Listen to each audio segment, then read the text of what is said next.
You're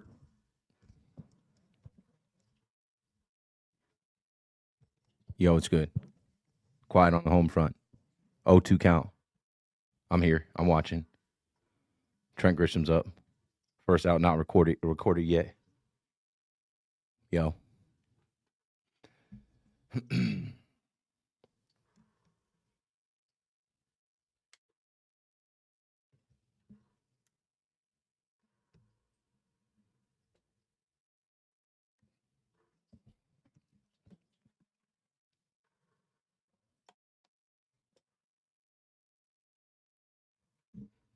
1 and 2. First in the chat, Ross, Bern County. I gotta talk lightly. Baby sleeping. I feel like once he gets into his deep sleep, he's been probably asleep for an hour, but once he gets into his deep sleep and we get more into the game, I can start talking a little louder. It's good with y'all. TikTok chat going. Shout out to JK in the TikTok chat. You guys cannot, some of you guys cannot pop into the chat without saying stuff about WFAN.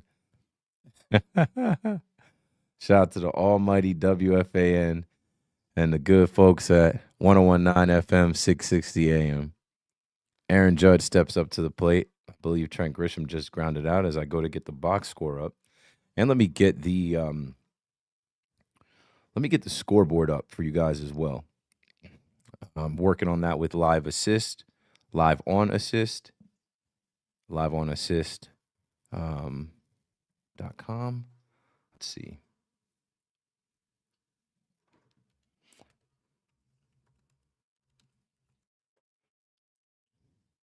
Judge grounds out. That's 2 outs quickly for Luis Castillo. Shout out to Luis Castillo. Can I pull up my Luis Castillo? If you guys have listened to me on WFAN, you probably heard me tell a story about thinking Luis Castillo was going to get traded to the Yankees in 2022. Yeah, 2022. And I met him at the All-Star game. I met him in the hotel. And I asked Buddy, I was like, bro, would you cut your locks? His locks longer than mine, down his back. My locks would be down my back, but I cut them, I trim them. And he said no. He shook his head no. Oh, that's popped up. That's going to be a quick 3 outs for your New York Yankees, retired in order. Luis Castillo, 9 pitches, gets it done. So let me see here. Let me keep setting some stuff up. As we get into the stream, welcome back again. More people have popped up in the chat. Maestro Cards, let's go Yankees. Miss Chocolates, hi Keith. AJ Bianco, cold night tonight, going to be a tough one. Yeah, it's cold out there in the Pacific Northwest. Real Brooklyn Rob says, good evening, Keith. Good evening. Mario Loco 683 from the West Side, who has just joined up after seeing me on The Odd Couple. What's up, man? My boy Ray Condi in the chat. Yo, yo. Yankees girl. Go Yankees. TikTok, I'm not going to neglect you. Let me pop this TikTok chat out. Once I pop it out of TikTok Studio and I can put it on my page, I'm also going to do this right quick. We will put the show comments on the screen. And then we can do a little side-by-side. From TikTok, AENYC212 says, I love you. Love you right back. Appreciate it. JK says, you were one of the best on WFAN. Blank blank is horrible. His program is dog S. WFAN needs to move on from blank blank. It's awful. They need you. The morning show, I'm not going to keep reading. Papa says, why TF was I worried about Judge after the World Baseball Classic? He's him. Because we live in a society now where we all have phones and there's a mob mentality type of thing. And we kind of get these phones where like everyone's opinion is in front of us. And should I say these social media apps where everybody's opinion is in front of us and they push the negative first. They push the negative So you see all the negative takes about Aaron Judge. He's not clutch. Aaron Judge, he comes up small. Aaron Judge isn't that good. Aaron Judge is hyped up. Aaron Judge can't do it in a big spot. And then you start to say, hey, you know what? I believe it. I never said I believed it. What I said was, after the World Baseball Classic, people were looking at me to criticize Judge. And I'm like, what do you want me to say about Judge? And it's like, bro, it's damned if you do, damned if you don't with Aaron Judge. If Judge...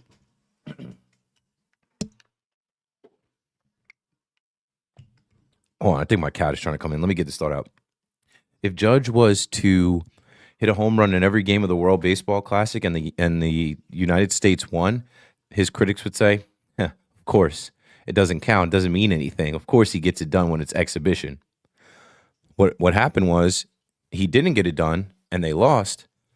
So his critics said, Tune, did I block you or are you straight? Are you straight?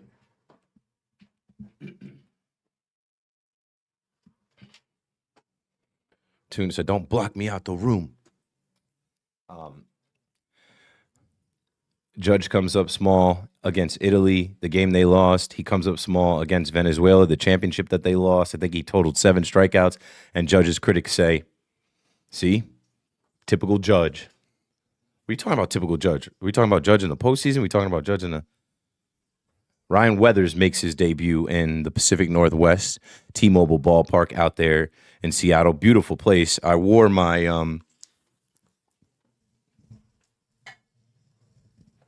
All-Star game hat from going out there. That was one of my favorite All-Star games. That might be not LA was probably my favorite, but that was an amazing All-Star game out there. Rob Refsnyder, former Yankee, steps into the box. But yeah, that ballpark is amazing. T-Mobile Park in Seattle. The All-Star game hosted there was great. And I loved the city. I'd never been to the Emerald City. I'd never been to Seattle. And I didn't have long enough, I didn't go see the Space Needle. I went to the public market, but I didn't go throw any fish. And I just walked around, man. I remember after the home run derby, just walking back to my hotel because, you could take the train or you could pay for the Uber, but the train was packed and the Ubers were crazy. So I was like, whatever. It's like a little bit more than a mile walk. And that gave me an opportunity to see the city of Seattle. It's cool. Cool city over there that, us on this side of the country in New York, we don't even think about. Well, I can't speak for everybody, but me growing up over here in the East Coast, I did not ever really think about going out. You always think about going to LA, maybe San Francisco. Going to Washington to go to Seattle was life-changing for me. Even my experience getting on the train from the airport. That's another thing. I get to the airport, and to get to downtown Seattle, the Ubers were like $80. I'm like, I'm coming from New York, bro. I'm coming from New York. I've taken the train. I've taken the train to LaGuardia. I've taken the train everywhere in New York, all 5 boroughs from Jersey. I'm like, this is nothing. The train was... I think the train from the airport in Seattle to downtown was $3. And I was like, all right. And that was a good experience for me to get to see what the city looked like as you rode from the outskirts into the city, the Pacific Northwest. A lot of trees. There's Ryan Weathers' first strikeout. Of course, he strikes out Rob Refsnyder. Back to the chat we go. Yankees girl said, amazing hat. Yeah, so I had to give the context behind the hat. This was the All-Star Game hat in 2023. I just loved the color, and I had to cop me one. Weathers needs a quick first inning, can't play around and put guys on base. Yeah, their lineup is lethal. Their lineup is lethal when you look at it. The Mariners are one of the better teams in the American League. They were this close to going to the World Series, and I think they're going to contend this year. We might be seeing them later. We're obviously seeing them early on right here. Be nice to take this series in their building. I remember when they came to Yankee Stadium, we swept them, and that was a good little feeling of like, okay, we can go toe-to-toe with these better teams. But when you look at their lineup and what they've done, like they have Brendan Donovan leading off. Great move by them. Rob Refsnyder was in Boston. He's DHing for them. Rob Refsnyder can be a crafty little hitter. He never worked out with the Yankees, but that ball is caught in center field by Trent Grisham. Holds Donovan at first. Julio Rodriguez retired, but Julio Rodriguez batting third. Josh Naylor they signed this offseason, and Julio Rodriguez they have locked up long term. It's a homegrown player. That's a guy they thought was going to be a star out there. I'll say that. When I went out there for the All-Star game, all you see everywhere is Ken Griffey Jr., Ichiro, and Julio Rodriguez. Let me see. I see a TikTok chat going crazy.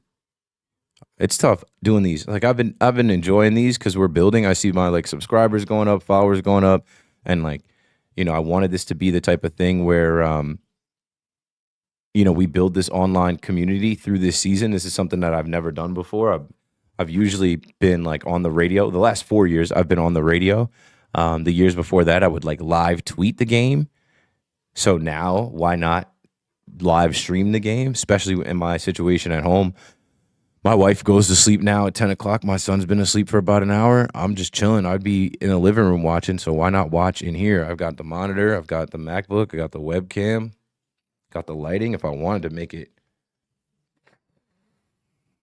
Whoa, whoa, whoa, whoa.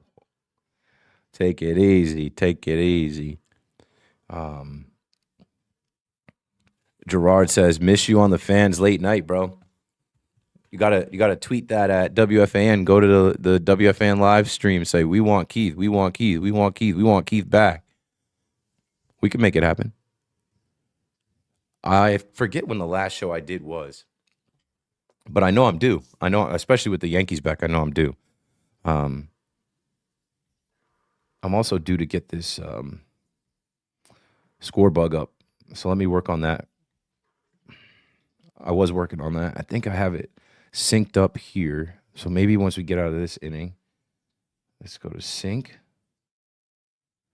And copy URL stream. Copy. Boom. Boom. Can I sync it now? End of the first. I think if I sync it up with Luis Castillo is the pitcher. Pitch count he's at should be coming up to 10. Let me double check the box score. That's how you got to sync up these scoreboards. Luis Castillo pitching. Doesn't tell me his pitch count, but I'm pretty sure he threw 9 pitches in the first inning, so I'm just going to put 10. I'm watching the game. I'm paying attention. Pitch count 10. Set sync point. Sync point successfully updated. Bottom of the first. 1-0 count, 2 outs. I'll wait because I think we got to go. Sync point. I think we got to wait till he's actually active. Okay, so once they start throwing again, I'll be able to get that up there. In the meantime, let's do this. Let's share my screen. I told you guys I met Luis Castillo. Let's share screen and go to my Twitter. Share. Can you guys see that? Yeah, let me make that a little larger. I said I told my Luis Castillo story 5 times on air. Long hair, don't care. Back on the fan at 7 p.m. for another 5-hour KM to AM. So if you look at this picture of me and Luis Castillo, I think we were both a little saucy, had a few drinks, and we were in the hotel lobby. Everybody was drinking down there. It was cool. All the players were down there. Influencers were down there. Fans were down there. I'm still wearing what I wore at the Home Run Derby. And I ran into him, and I straight up asked him, I'm like, yo, if the Yankees trade for you, bro, you going to cut your locks? And he's like, nope. Nope. Nope. Okay, so we're synced there. And let's see.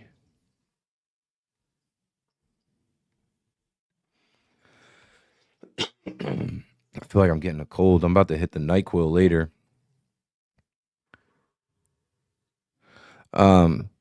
Yeah, Toy Story would. I'll answer the TikTok chat. If you're watching on TikTok, I have this going on YouTube. I have this going on Twitter. I'll answer everybody at some point. but I'm trying to line up my score bug so that the people watching can see, the outs, the pitch count, balls and strikes. And it's a couple steps. So what's good? What's up, Del07503? Toy Story Wood. I see you, brother. I see you. I'm working, though. I'm working on getting some other stuff going. I'm on my other live. You feel me? This ain't the only live I'm doing. TikTok ain't the only live I'm on. I'm on other platforms as Ben Rice grounds out for the first out, top of the second here. Let's go. I guess I got to hit Buddy and be like, bro.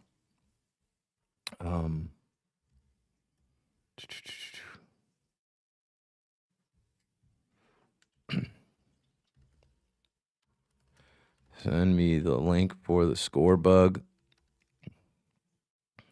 I thought it was the second. Thought it was the second link.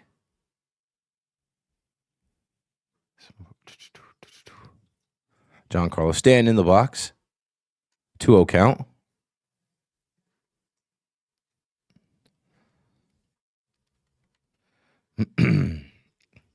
All right, as I wait to get the score bug up and running, what else? Hey, any leads on when you're going back on the radio? What I'll say is this. When I'm going back on air, I'm not quiet about it. So when I know, you'll know. I'll make a post about it. I'll post about it. I'm not on the schedule right now. I last was on the schedule. I don't even know. I last was on the schedule before I went to spring training. And then since I was on spring training, I was off for a little while. And I'm waiting for my next call up. I'm on standby. But there's a lot of talent at WFAN, and they don't need me to be on the air every day or every week. They're just fine without me. But I'm ready to rock a show whenever. I think y'all know that at this point. Which I want to talk about March Madness, which I want to talk about NFL Draft, which I want to talk about Stanley Cup playoffs approaching, NBA playoffs approaching, Major League Baseball underway, Game 4. That's what I do. That's what I do. I don't got too much locker room banter. I don't got too many jokes or side talk. I don't really want to talk about current events or what's going on in the news. I talk sports. I watch sports. So when the time comes, you'll know. What's the score? 0-0. Ain't nobody scored yet. It's top of the second. You know what I'm saying? We're 8 outs into this game. Jazz Chisholm, 1-1 count. That ball's right over the middle of the plate. He pops it up to shallow left field. 3 guys there. Oh, it gets dropped by the shortstop. Jazz ends up on second. Now we're cooking. Can we get some 2-out damage? Yo, back to the YouTube chat. Shout out Jonathan. What it do, my guy? Let's make it 4 in a row. Yeah, let's get 4 in a row. Let's start off with a win out there. He says NL Division 4-0, bro. Opening day. Go Fish, man. Yeah, I mean, the Marlins, I'm happy for their franchise and their fans. They look like they're going to be a fun team. Also, shout out to Gregory and Jonathan. If you look, they are in green. And I appreciate that because that means that they have become members. And I alluded to the fact that as this thing builds, I will do a members only live. Like that's where the exclusive content will live. Maybe then I'll tell you some secret stories about WFAN. So, I mean, to my pleasant surprise, I set up the members. The members on my YouTube channel, I'm going to refer to as my tribe. Too many chiefs, not enough Indians. I'll be the chief, your tribal chief. I refer to my members as a tribe. And so I got the notification when I logged on today. Boom. If you take a look there, your members, Gregory, Jonathan, Eric, Julian, and my guy to Ace Avenue. Check him out. He does Yankee content as well. I got a notification. You've got 5 subscribers. And I'm like, wow, that's really cool. I got 5 people that became members, rather. I got 5 people that paid for memberships. And I haven't told anybody what the price is or what was really coming. Look at that. Real Brooklyn Rob became a YouTube member, showing love. So, you put love out, you put the right energy out, and it comes back. People just know on YouTube to go do that as someone is becoming a creator, live streamer, building a community. There will be some things offered to people with memberships that regular subscribers don't get. And so now that I have 6 subscribers or 6 members that aren't just regular subscribers, I'll give you guys some extra content. What I think I'm going to do, and I said this on my Instagram, all my at-home stuff I'm going to start making for members. All my at-home stuff, whether it's dad life, whether it's me chefing up in the kitchen, me in the weight room. Like, I'll make my channel mostly sports and baseball content, but for the people that pay for extra content, what extra content can I provide? Like talking about Judge and talking about Max Reed? No, I'll give you a window into my lifestyle and what I do. And you guys will probably be the first ones to know, right? You guys will be the first ones to know when I'm going back on. So shout out to my 5 subscribers, now 6. My 5 members, excuse me, I keep calling them subscribers, now 6. And now we are going to the bottom of the second. Ryan McMahon strikes out swinging, and we're still scoreless in Seattle as I'm working on getting the score bug up. And I do have the okay, here we go. And I do have the box score in front of me now. Give me 1 second to add this. Give me 1 second to add this score bug. Share. Whoops. Whoops. Whoops. Whoopsie. There we go. How's that looking? I think we're looking pretty good for the score bug at the top. Yeah, that's good. Can I get a little tighter? Pause. That didn't come out right. You just got to pause just in case. Let's see. Yeah, I think we're lined up good. I need some Ricos, man.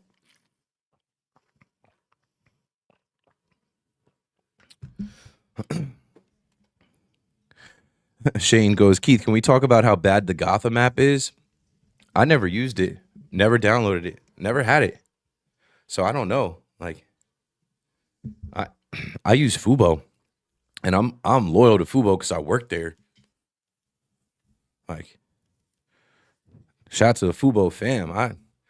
I never used the Gotham app. I don't hear great things about it, so why would I get it? I hear a lot of people have trouble with it, so I ain't got that. I ain't got those kind of problems.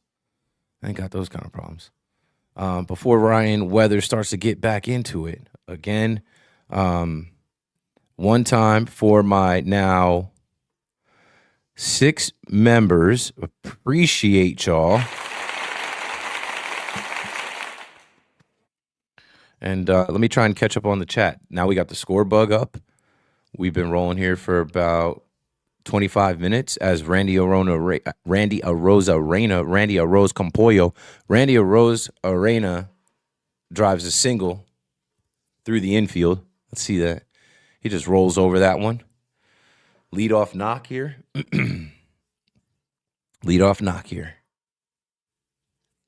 Here we go, boys.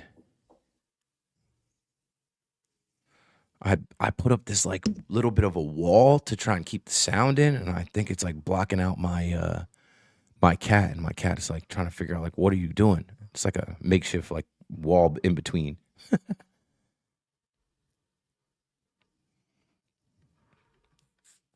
All right, I'm gonna go back to the top of the TikTok chat because I feel like they felt like they were neglected, and I'm like, I wasn't neglecting y'all. It's just a separate thing. The TikTok is live in TikTok Studio, and everybody else is live in StreamYard. Shout out to the people popping in and following me. 9 new followers on TikTok. Lame 9096 sent a rose. Appreciate that. Let me see if I can find any good TikTok chats to bring to the live stream for everybody else watching on other platforms. That ball looked like it was smoked. It was smoked foul.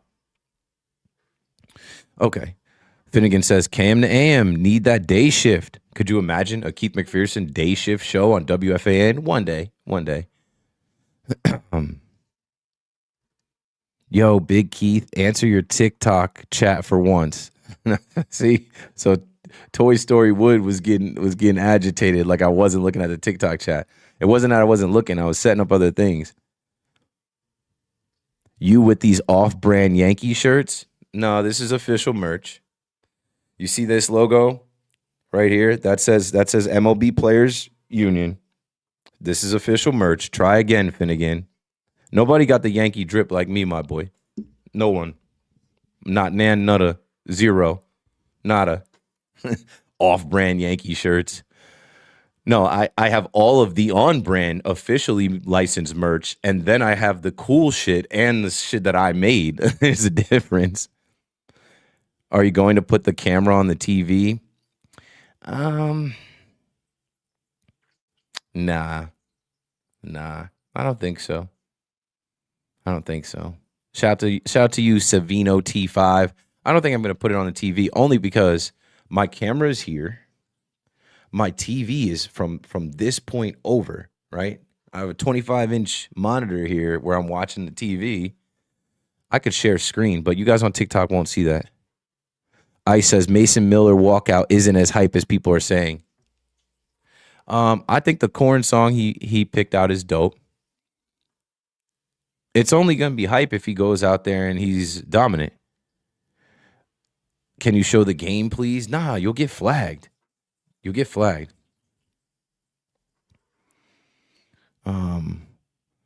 Why did you leave? We need you back. I couldn't work nights anymore. We've been over this chapter and verse.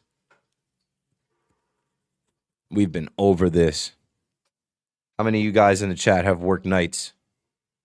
Tell me how long. Have any of you worked a night job for 4 years?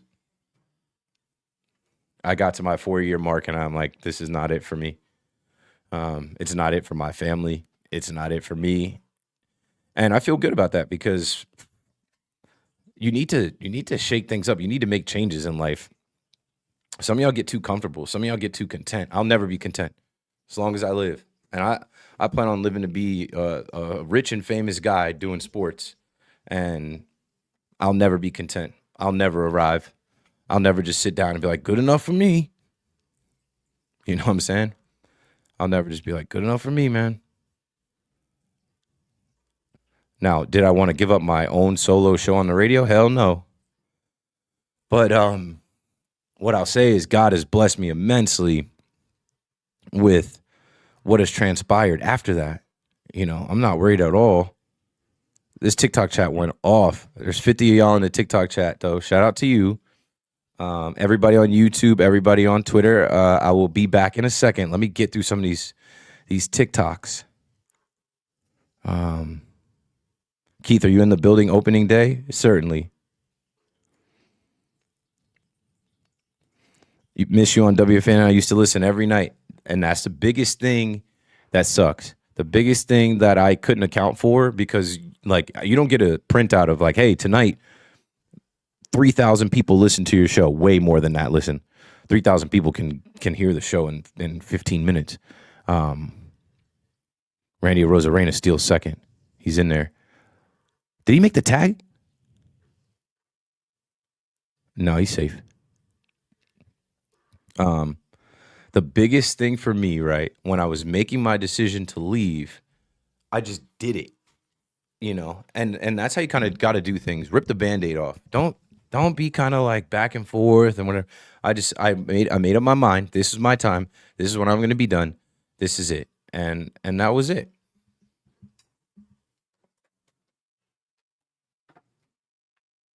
Felt like that was glowing too much. But there's no way to like make it up to all those people whose nightly routine was listening to my show.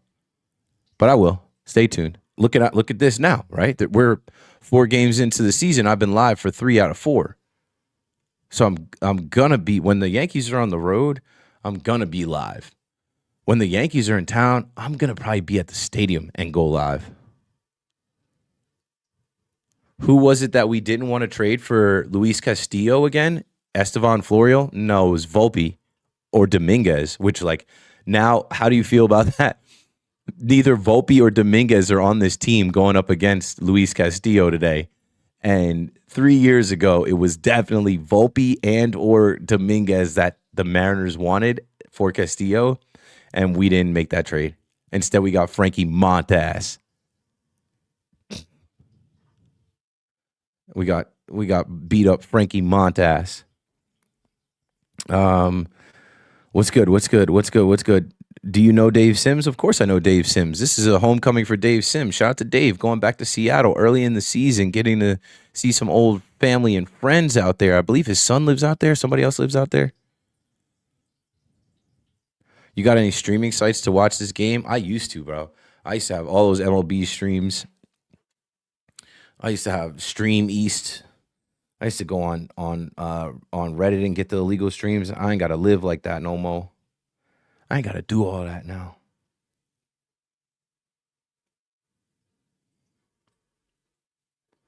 Yeah, I got mixed up. I was supposed to do a collab stream tonight, but I got mixed up. My boy Rome will join us tomorrow from Seattle. All right, let me catch up again with this chat. That's the thing about the TikTok chat. The TikTok chat will jump. I'm like, bro, where are we at here? Oh, do you know Dave Sims was the last question I answered. Yes, I know Dave Sims.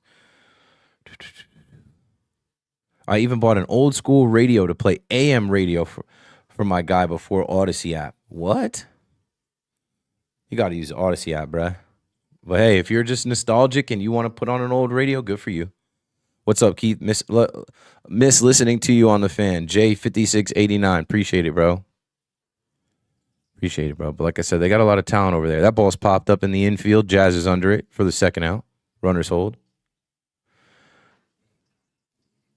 Yeah, I see people popping in here thinking that I'm going to be broadcasting the game here. Why would I be doing that?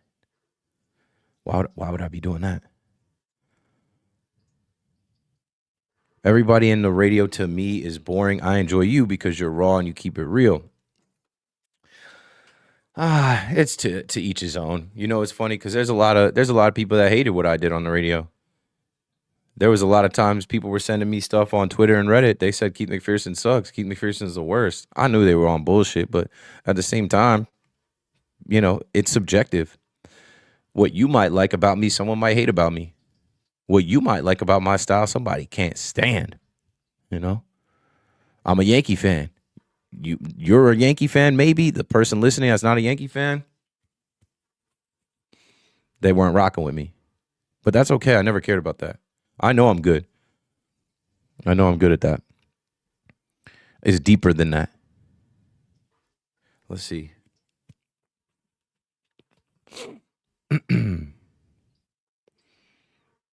What is Fubo? Is it free? No, it ain't free. It's free for me. You guys crack me up with your critiques of WFAN personalities in the TikTok chat. Kieran Riley. What's up, Kieran? Let me see. He said Bodega Friday. I'm like, who is Kieran? I'm on Kieran page like, Kieran, do I know you, brother? You been in the back of the bodega? I'm looking at your page. I seen you before, player. Yeah, I seen you before. Either you know or you don't know. And I think if you know, you know. Okay, I think I seen this guy, Kieran Riley, before. Bodega ain't no secret anymore either. That ball drops in. Does that score a run? Yeah, that's tough. So the Seattle Mariners strike first on Ryan Weathers. Cole Young singles on a line drive to right field. Randy Arozarena scores. Runners at the corners. We're back to the top of the order for Brendan Donovan.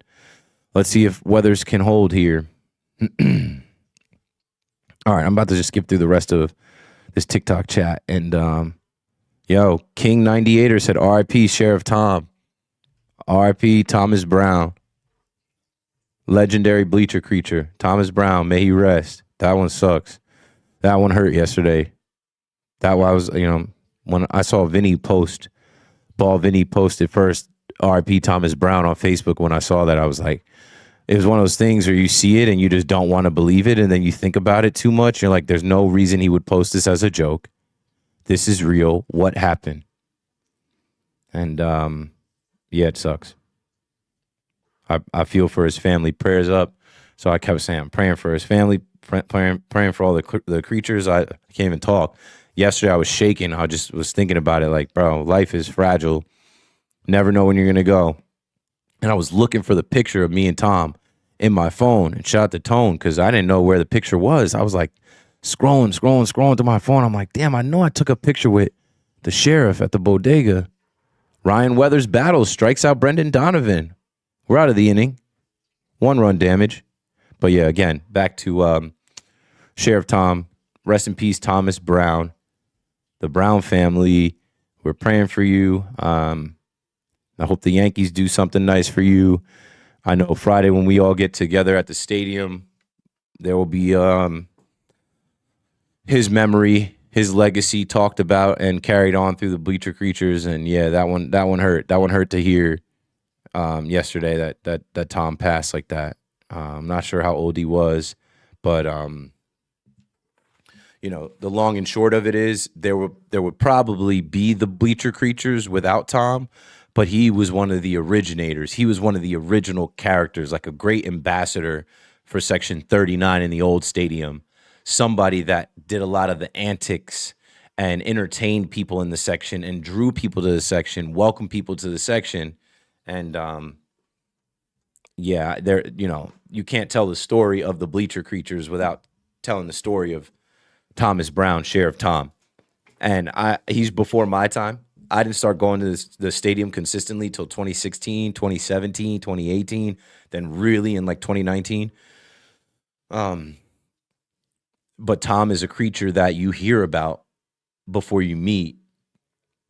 And when I met Tom, I could just tell, like, the look on his face, the way he introduced himself, and me knowing who he is already and him knowing who I am already. There's just a mutual respect. And I'm blessed, bro, because I got in with the creatures in like 2017, 2018. I didn't get on the radio until 2021. So I felt a sense of pride in Sheriff Tom and Tom meeting me. Like, yo, this is the guy, right? Like, one of the creatures ends up getting on WFAN. Like, one of us gets to get on the radio and tell the city about our culture and our family and what we do. Like, there was a sense of pride, and I'm honored that I ended up being the guy just from going to Yankee Stadium a lot, just by wanting to be with the creatures, around the creatures, being with the crazy fans, partying, drinking, yelling, and screaming in the section when I was a little bit younger. When I got in with the creatures doing roll call and hanging out with the gang, I did not know I would be on WFAN. I remember having my audition on a Wednesday night and then going to the game that Friday and linking up with all them, and they were clapping and celebrating me, and they were all like, "You got it, bro. You're next up. You got it." And this is when I wasn't even sure that I was like, I'm not getting anything. I don't think that was very good. They're like, nah, bro, you're going to be the next one on WFAN. You're going to be, I'm like they showed me mad love. I appreciate the creatures. Like, it's such a rare thing. It's such a rare fraternity to get into. I didn't necessarily know I was in until it was like, you keep going to the stadium and seeing the same people and doing the same routines and doing the same thing, pulling up for roll call, and then it extends, right? Then I got put into the Bleacher Creatures chat. I remember when I first got in the chat, I think it was called the Super Friends. And then you just keep coordinating things. And then you go to the Christmas party, or you go to barbecues, or you do like Knicks games or Nets games, or even some of the creatures go to Mets games. Some of them go to Mets games and blend in. They wear Islanders gear or Knicks gear. And I don't claim to be Bleacher Creature man, because not for nothing, the last 4 years I've been credentialed media at Yankee Stadium. I've had corporate tickets. I've had WFAN tickets. I've had Casamigos Legends tickets. I've had tickets from Poland Spring. I've had, you know what I'm saying? I've had good seats. I've also had access to the suite level. I've had suite tickets a lot. MLB put me in their suite a lot. Major League Baseball, Rob Manfred's crew. I've been in the MLB suite more times than I can remember, which is a blessing because of what I do. I don't claim to be the biggest bleacher creature because I don't sit in the section the whole game. I don't sit in the section for all of the home games and home stands. I go and show love. I go and say what's up to people that I say what's up to. But a lot of times I dip. I go and do roll call, sit there for an inning, maybe two, and then I dip off. Because I can go eat for free in the suites. I could go eat for free in Legends. I could go eat, you know what I'm saying, somewhere else. And I've kind of like, because of my career and my job, been afforded the ability to go to other parts of the stadium. But there was a part of time, once upon a time, there was a part of my fandom where I was in the bleachers all the time. I think like 2018, 2019, I was in the bleachers every game. Specifically 203, not left field where the hooligans are. Specifically 203. So again, rest in peace, Thomas Brown. RIP Sheriff. Tom, let's get back into the game. That pitch is high. Caballero swings at it. You guys probably noticed Caballero dropped in the lineup. I think I was on a stream the last time and somebody was suggesting putting Caballero at 9 and having Trent Grisham lead off to create that, what they call double lead off. Neither one of them should be lead off hitters, but it is what it is. I would call it to put speed on the bags, back-to-back speed guys, like guys that can run.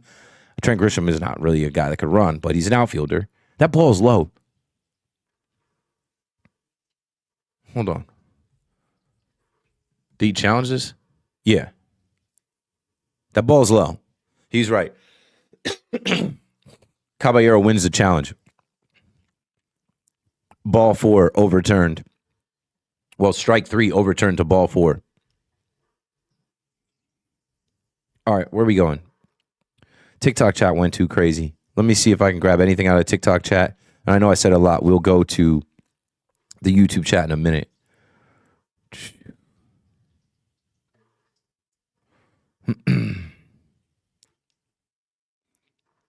Trent Grisham grounds out. And, I was going to say, and he grounds in a double play. Dope hat. Where'd you get that? I got this at the team store in Seattle at the Mariners ballpark during the All-Star game in 2023. DJ H2X says, I stopped listening to WFAN after you left. Don't do that. Shrunk 701 goes, secret WFAN stuff? You don't work there anymore? Not full time. Not full time. That stopped in November. Nick says, what's up, Keith? What's up, Nick?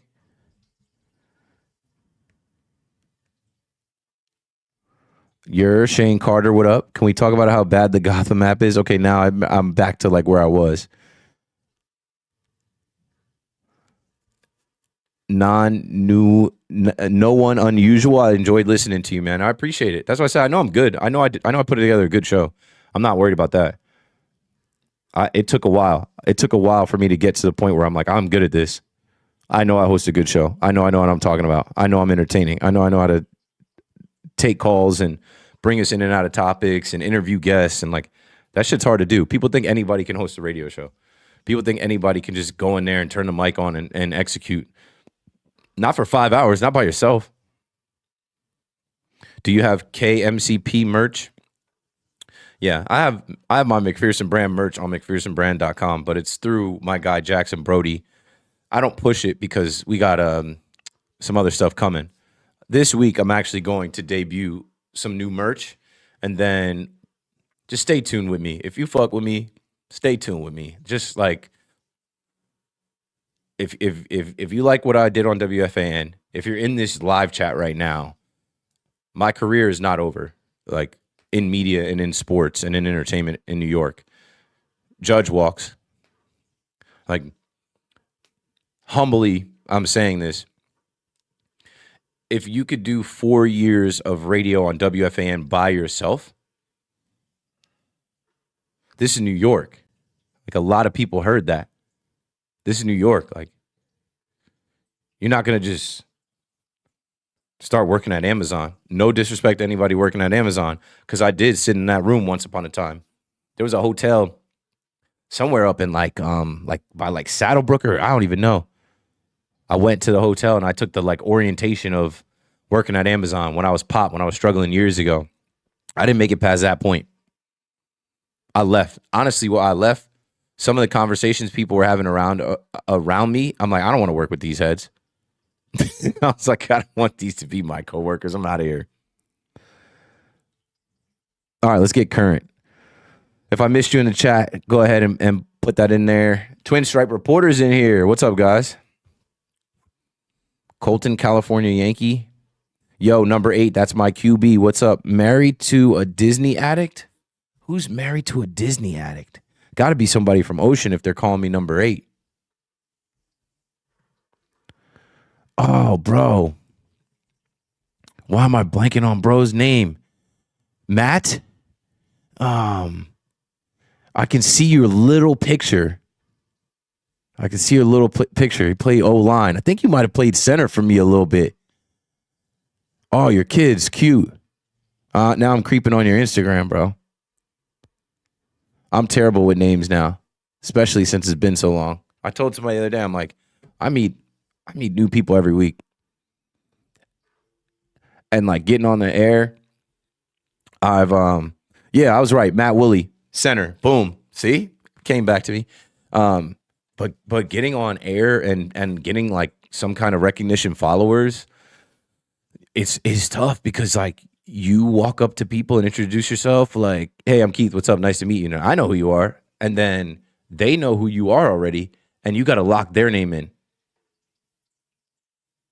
Or on the converse, the more people you meet, the more people you forget. So there are people, I had a guy called WFAN who claimed that he partied with me in college. I could not recall. I was like, I don't remember that, bro. I do not remember that shit. But if you say it happened, then it happened. I'm cooked. Like, I'm fried, bro. I don't remember. I've met 3,000 people a year. All right. The TikTok chat is rolling. I said I'd go back to YouTube, though. So TikTok, give me a second. Mad people on the YouTube. Getting neglected. Andrew checked in. Andrew was on the stream the other night. Andrew says, what's up? Studying math and watching baseball. Nothing better. Yeah, I don't envy your position, bro. Because I don't want to go to school. I don't want to take another math class. I do not want to take another math class. Forget that. Ray says he was physically sick yesterday, bro. I'm feeling like I'm getting sick. Hopefully you feel better. AJ says, I only listen hoping you're on. Malusis and Damer is the only saving grace. Nighttime. Mark Malusis and Gordon Damer are two of my personal favorites. Two people I like to listen to as well. Shout out to Jaden and Ava. If the Yankees offense gets going, be ready, because then I'll be rolling. Right now, this game is kind of quiet for us, so I'm just talking to the chat and talking my regular stuff.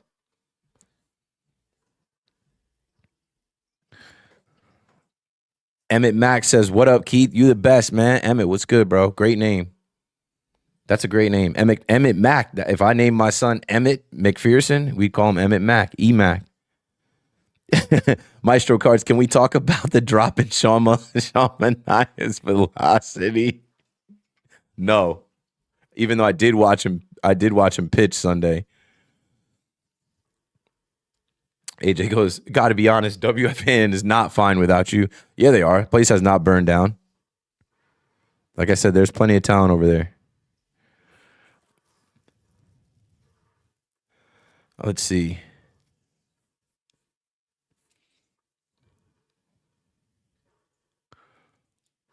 Ben Rice is there to make the play in foul territory.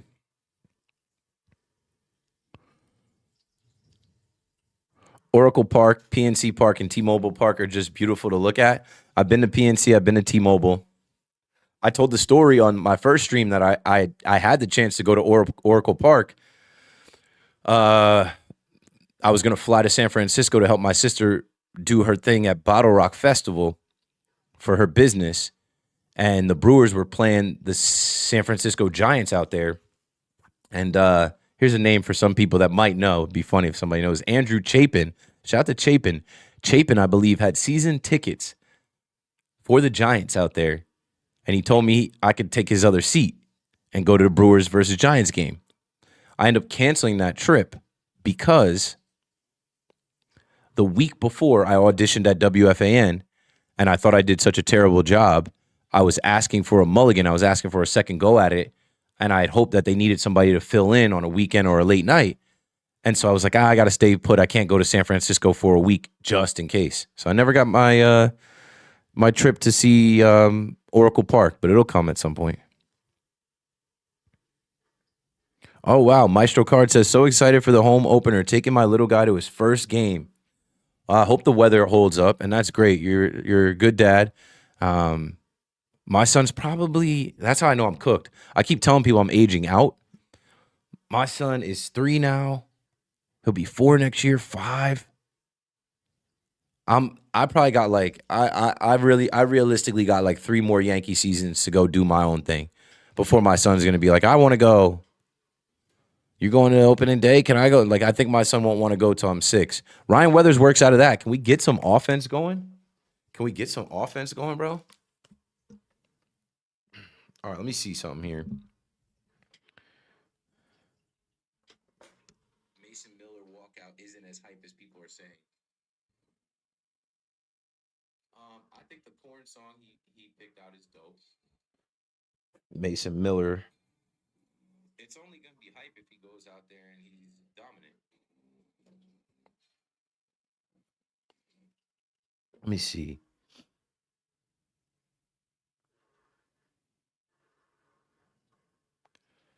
Don't.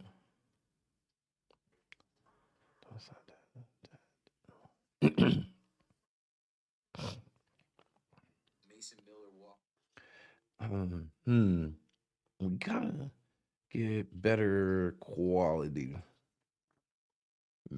Is it only blurry through sending? Okay, let me see. Yeah, Weathers will be fine. So, man, quickly, and I mean, the chat is flying, bro. I gotta get back. Let's see. My man Jonathan has something to say about the late night show. Fed up with the clown shows late night following the Yankee games. Chill. We're game 4.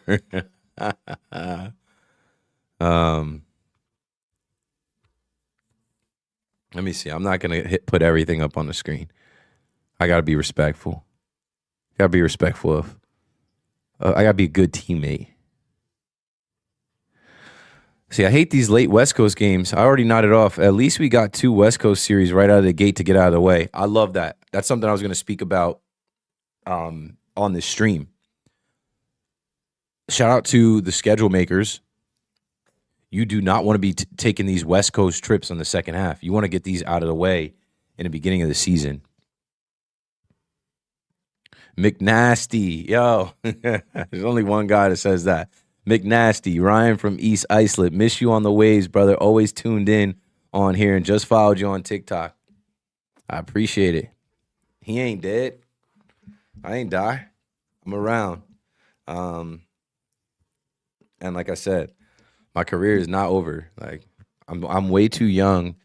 I'm way too young in my career, which I'm blessed to have the career that I've already had. I'm way too young in my career to stop now. And my intention wasn't to stop. My intention was to stop working overnight.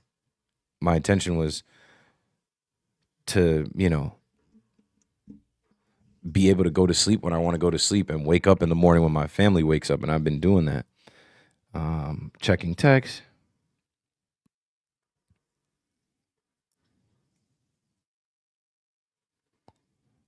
Warning track power for Ben Rice. First out. Yeah, there.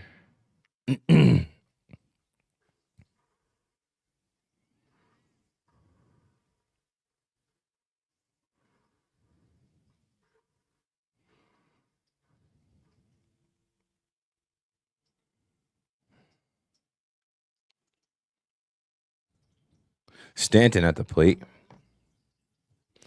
Yo, the Ace Avenue. I jumped into the live stream that you did last night after I did, or no, was it last night? No, because the Yankees didn't play last night. Saturday night, after I did my stream, I jumped into the stream that you did, and I followed, bro, that you were live with, just supporting and showing love. Um,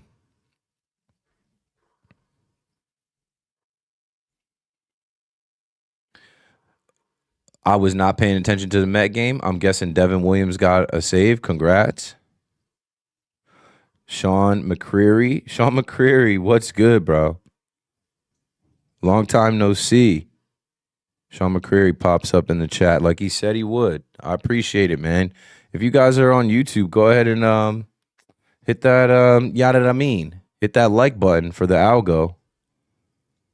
For the algo to go. Miss Chocolates says Cabby definitely taking Volpe's job. Well, if you saw the report today, Volpe's working his way back.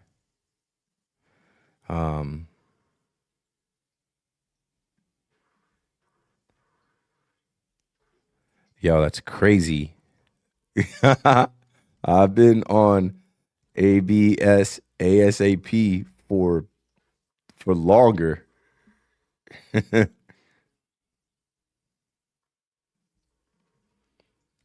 ABS ASAP. It has happened. Only took forever.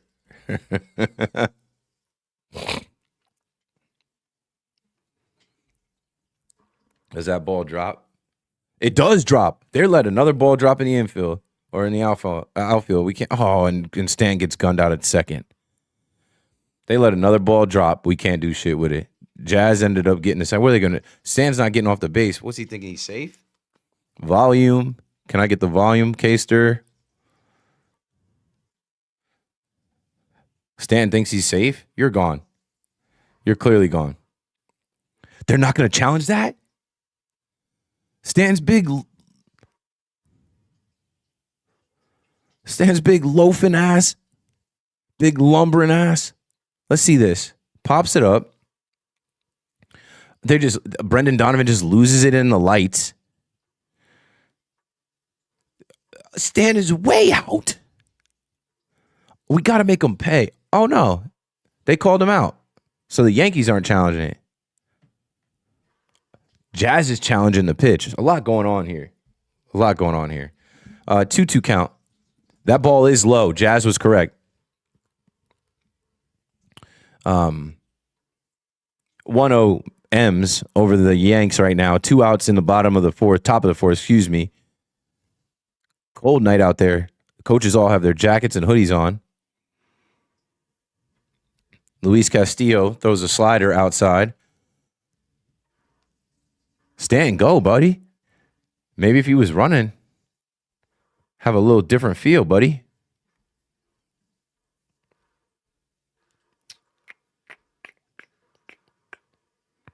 Okay, what was I going to do? I was trying to get back to clearing the chat. Just flipped over for a couple innings. Just the beginning. Greater is coming. Let me see. The Mets got another win.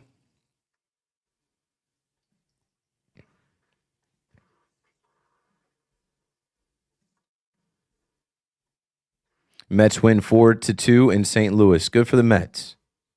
I think they're going to be better this year. I mean, not that the bar was set that high last year, but they should be better this year.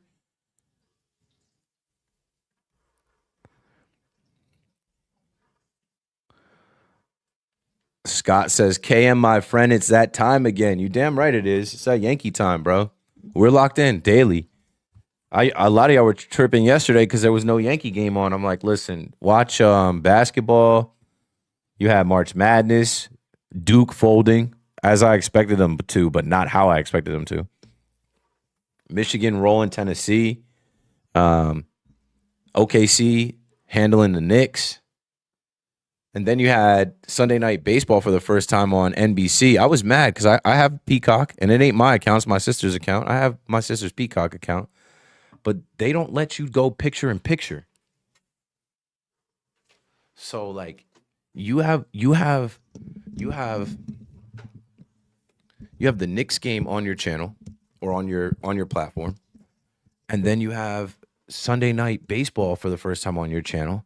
If you're a guy like me who enjoys baseball and basketball and likes to watch both, yo, Give me the option to watch both in the same screen. PIP, picture in picture. Why can't they split the screen and have both on so I don't have to flip back and forth?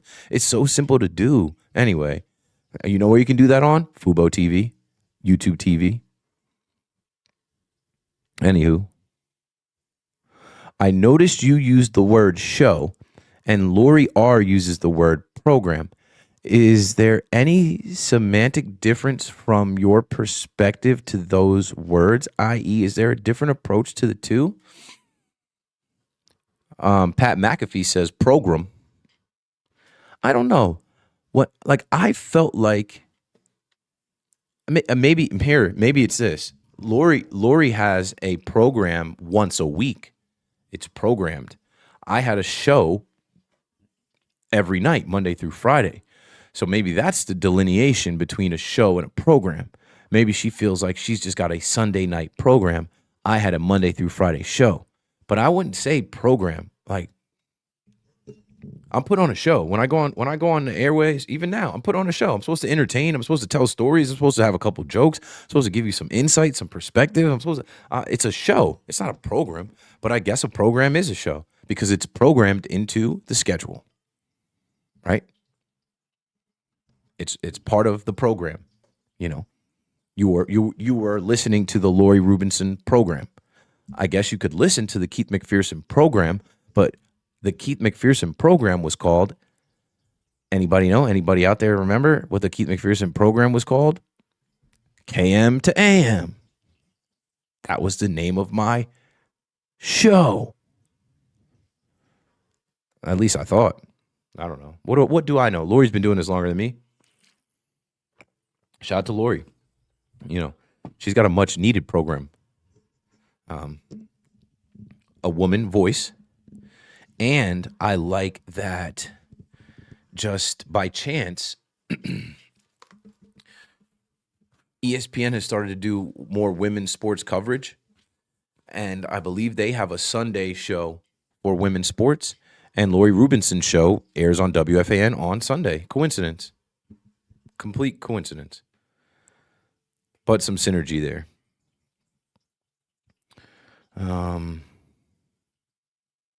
Yo, what's up, Zach in there? How about those Huskies? Man, that shit was crazy. I don't even rep Duke. And it's a good feeling because like I used to be as much of a Duke fan as I was a Yankee fan, if you can believe that. Like in my school, when I was a kid growing up, it was like Duke or UNC for some reason. And like all my homies picked a side. It was like a gang. It was like you're either a Duke fan or a UNC fan. You either like the Tar Heels or Cameron Crazies. Georgie says, Keith, can you outrun Stanton? I can outrun Stanton backpedaling. You know who you're talking to? You got so funny. Can I outrun Stanton? I could outrun Stanton with my son on my back. Can I outrun Stanton? You could go look me up, man. Go look up my 40 time, man. Penn State Combine. Back in the 80s, Penn State Combine, I ran a 4.56 laser time. So if you're running a 4.56 laser, that means you're a true 4.5 guy. I never touched 4.4. A couple handhelds I touched 4.4, but I knew they were just bad timers. I was a legit 4.5 speed guy. I clocked a 4.56 laser time at Penn State Nike Combine with LaShawn McCoy, Myron Rolle, Joe Hayden. Who else was there? There were some NFL players there back in the day. That's what I said back in the 80s. It wasn't the 80s, but it might as well have been. Yesteryear. Can I outrun Stanton? But no disrespect to Stanton because Stanton is moving now. He's actually running now. He's trying. All right, we're about to get current on the YouTube chat. JP, you're checking in as usual. See you Friday. You will. I don't got no ticket yet, but that ain't never a problem. I don't ever really care about, like, especially opening day. I'll buy an opening day ticket at the stadium, or most likely I'll get a free one. Also, it don't matter where my ticket is. Like, I used to call out of work at MTV and get the cheapest ticket day of, and like my goofy ass would go sit in the 400 level on opening day. Why? Why do that? It's the first day the stadium's open. It's madness. You can go anywhere. Who should be getting most games at first, Goldie or Rice? Is that a real question? Come on, Scott. My thought is Goldie early to get the most out of him. No. No. Ben Rice has earned it. Ben Rice is young. Ben Rice should get probably 70 to 80% of the starts. The only time you're going Paul Goldschmidt is if you're facing a lefty, but Ben Rice is going to get more opportunities against lefties this year as well. See, I was right on it. Maestro Card says, my little guy is 6. It's time he goes to the Bronx. That's what I'm saying. I'm probably cooked because my son is 3. I probably got 3 years. And that was actually my clock anyway. My clock is like, I got 3 more years to run, opening day, go to 40 games a year, be out there in the streets, be out there in the bars, whatever. Plus, you get old and you look weird out there. Not for nothing. There's a lot of old guys out there, but like you don't want to be too old out there in the streets, bro. Not in Yankee land. Don't you got a family? Don't you got a home? Don't you got somewhere to be? Can't you watch this at the crib? No disrespect to the OGs that are out there, though. I'm talking about me. Like, I'm going to get to a certain age where if I'm going to the stadium, I'm only going to Legends or Suites, and I'm not running the streets like I did for so many years. I had my time. My time started around 2015. Did you all see Schlittler's X post today? Very simple, said, keep talking bad about us. Yeah, that wasn't today. That was a couple days ago. Yankees been missing that edge for a bit. George would say he's a warrior. Yeah, I remember a few years back, Aaron Hicks said we needed to have some FU about us, and he was the wrong messenger. Cam Schlittler to have a chip on his shoulder as far as like keep talking about us. You can see Judge in his post game said that too. Like they were hearing it. They were hearing it all off season. Even he was hearing it after the first game. Like these guys know they're good, and they're ready to silence some people. CB Buckner missed 20 calls. He's trash. He should have hung it up. That's why Phil Cuzzy retired. Phil Cuzzy knew. Phil Cuzzy knew. Phil Cuzzy's like, I gotta hang it up.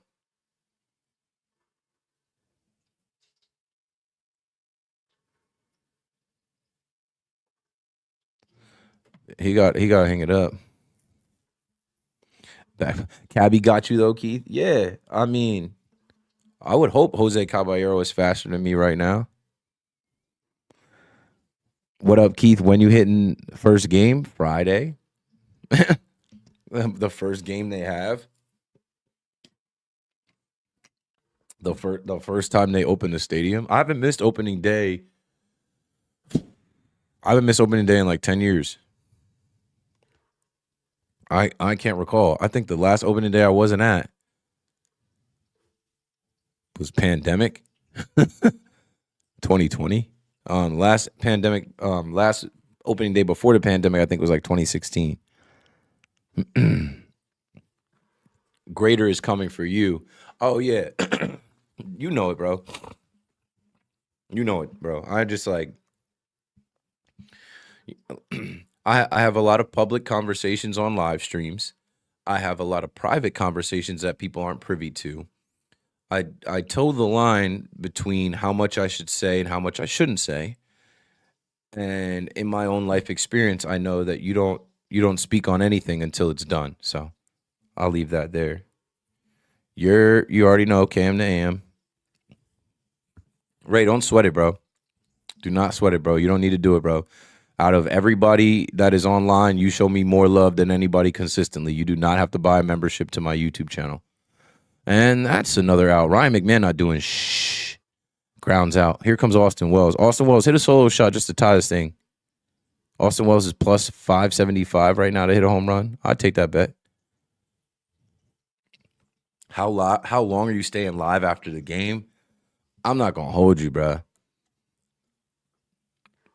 Not long. We'll probably do hot take of the day, big shot of the night, and wrap this thing up. But right now they're cruising. I was hoping for a 2-hour and 20-minute game. Right now, they've been playing for about an hour and 10 minutes, and they're about halfway through. So, but I know some of y'all are night owls. I used to be up on average till 4 a.m., 3:30, 4 a.m. Can't do it. Lori as well as women's sports. I live near Barclays and the way more energy and buzz and yeah. Of course. It's not even close. The fandom for the Liberty versus the Nets is not even close, but here's a secret I'm gonna let y'all in on. Ready? You know why? The Liberty are good. The Nets suck.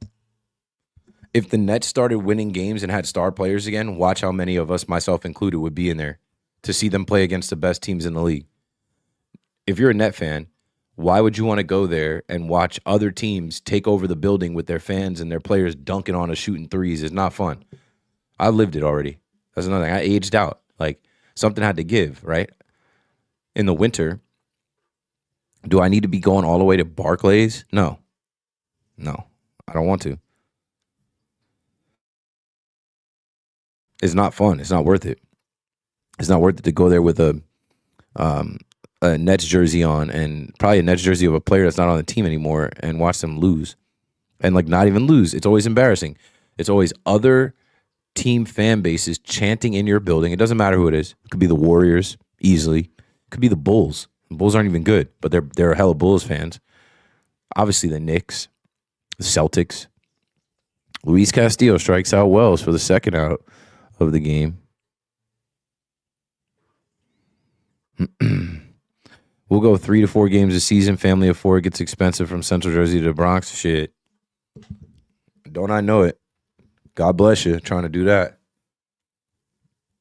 Better than me. I'm not doing that. I'm not doing that. I'm a family of 3, my wife and my son. And when we go for free 99. But I earned that. We go for free 99. I could imagine paying for parking, paying for food in there, ice cream in there, drinks in there. I would say probably 75% of the games I've been to in my life in Yankee Stadium, I didn't buy a damn thing in there. I don't do that. Like, especially when you grow up with like no money and you get to the stadium, you just know you have a budget. Like, you got to eat before you go in there or bring food in there. You got a sauce before you go in there, drink up. Like, you can't be buying drinks. You can't be buying drinks. That's the only thing I will say that you might see me buy. I will buy a drink if I'm in the mood to drink.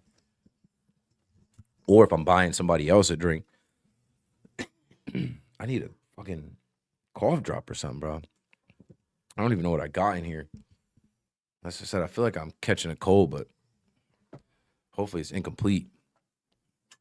What fitted is that? This is the All-Star game fitted from 2 years ago. Let me see my camera controls. Where the hell is my camera control? Where's the app to control this camera? So I don't even know. Elgato Camera Hub. Yeah.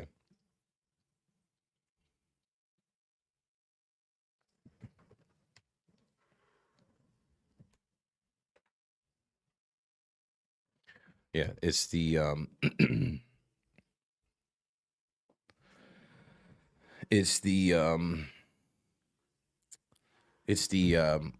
All-Star hat. It's the All-Star hat from 2023. All right, let me see something here. Let me see if I can maneuver something here.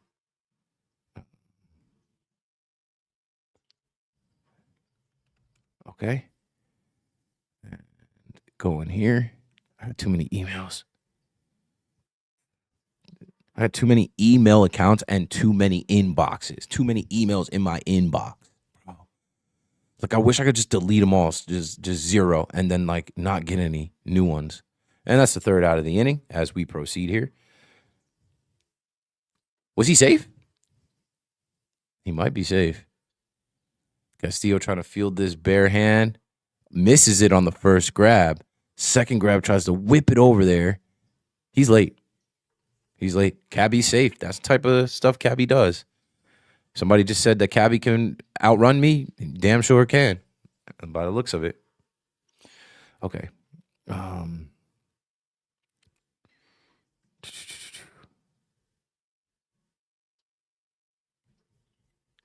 Where am I at in my email? Okay, got it.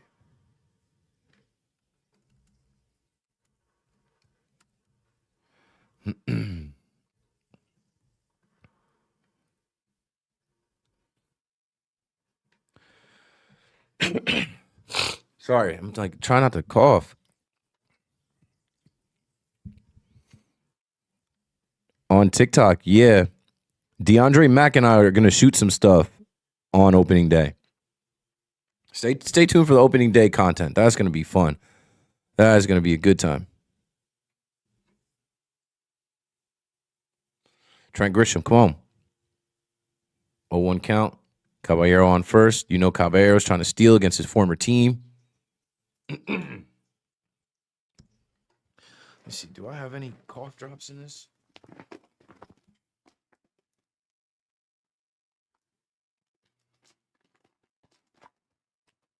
Nah. That's some throat spray.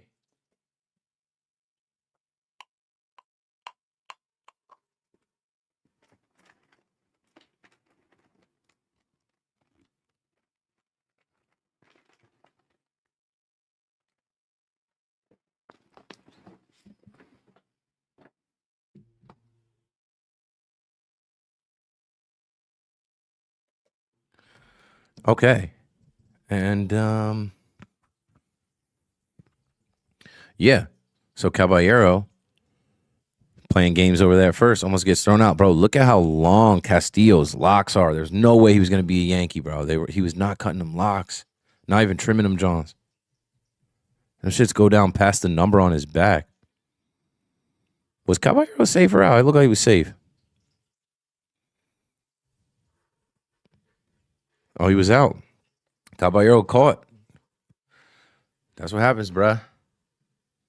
I told y'all. Caballero gonna be doing too much as soon as he gets on. Green under brim or gray? All right. So in the TikTok chat, Dixie Normus is going off. So let's entertain Dixie Normus. Pause. What fitted hat is that I showed you? This is the 2023 All-Star hat. Top Yankees creators. Me.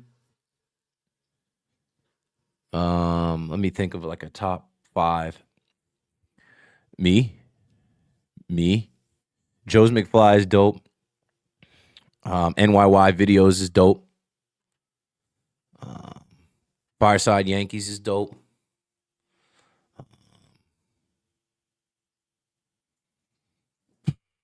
Who else, man? Who else do I like, bro? I don't know. We'll see. We about to see. When people pull up to the stadium, we'll see. Top creators. Like, I'm not going to say John Boy and Talking Yanks in them. They're in a different league. They're like, I mean, Joe's is part of them. Like, they're a company. That'd be like me saying the Yes Network or SNY. Talking about individual content creators, NYY vids. Who else is dope? I don't know. Madison makes a lot of content. Matt Eisen, I think is like the baseball girl, maybe. I see a lot of people up and coming too. NYC Money, Chris Califf, King of Pinstripes doing his thing now. Who else? Bro from Metro Mafia starting to do some stuff. We're gonna see. You'll see when people pull up at the stadium who is who and what is what. Who makes the dope content around the Yankees? I'm up there from longevity. I'm up there from variety, and I'm up there from legitimacy. Right? Like, I'm up there because I've been on Yes Network, I've been on MLB Network, I've been on WFAN.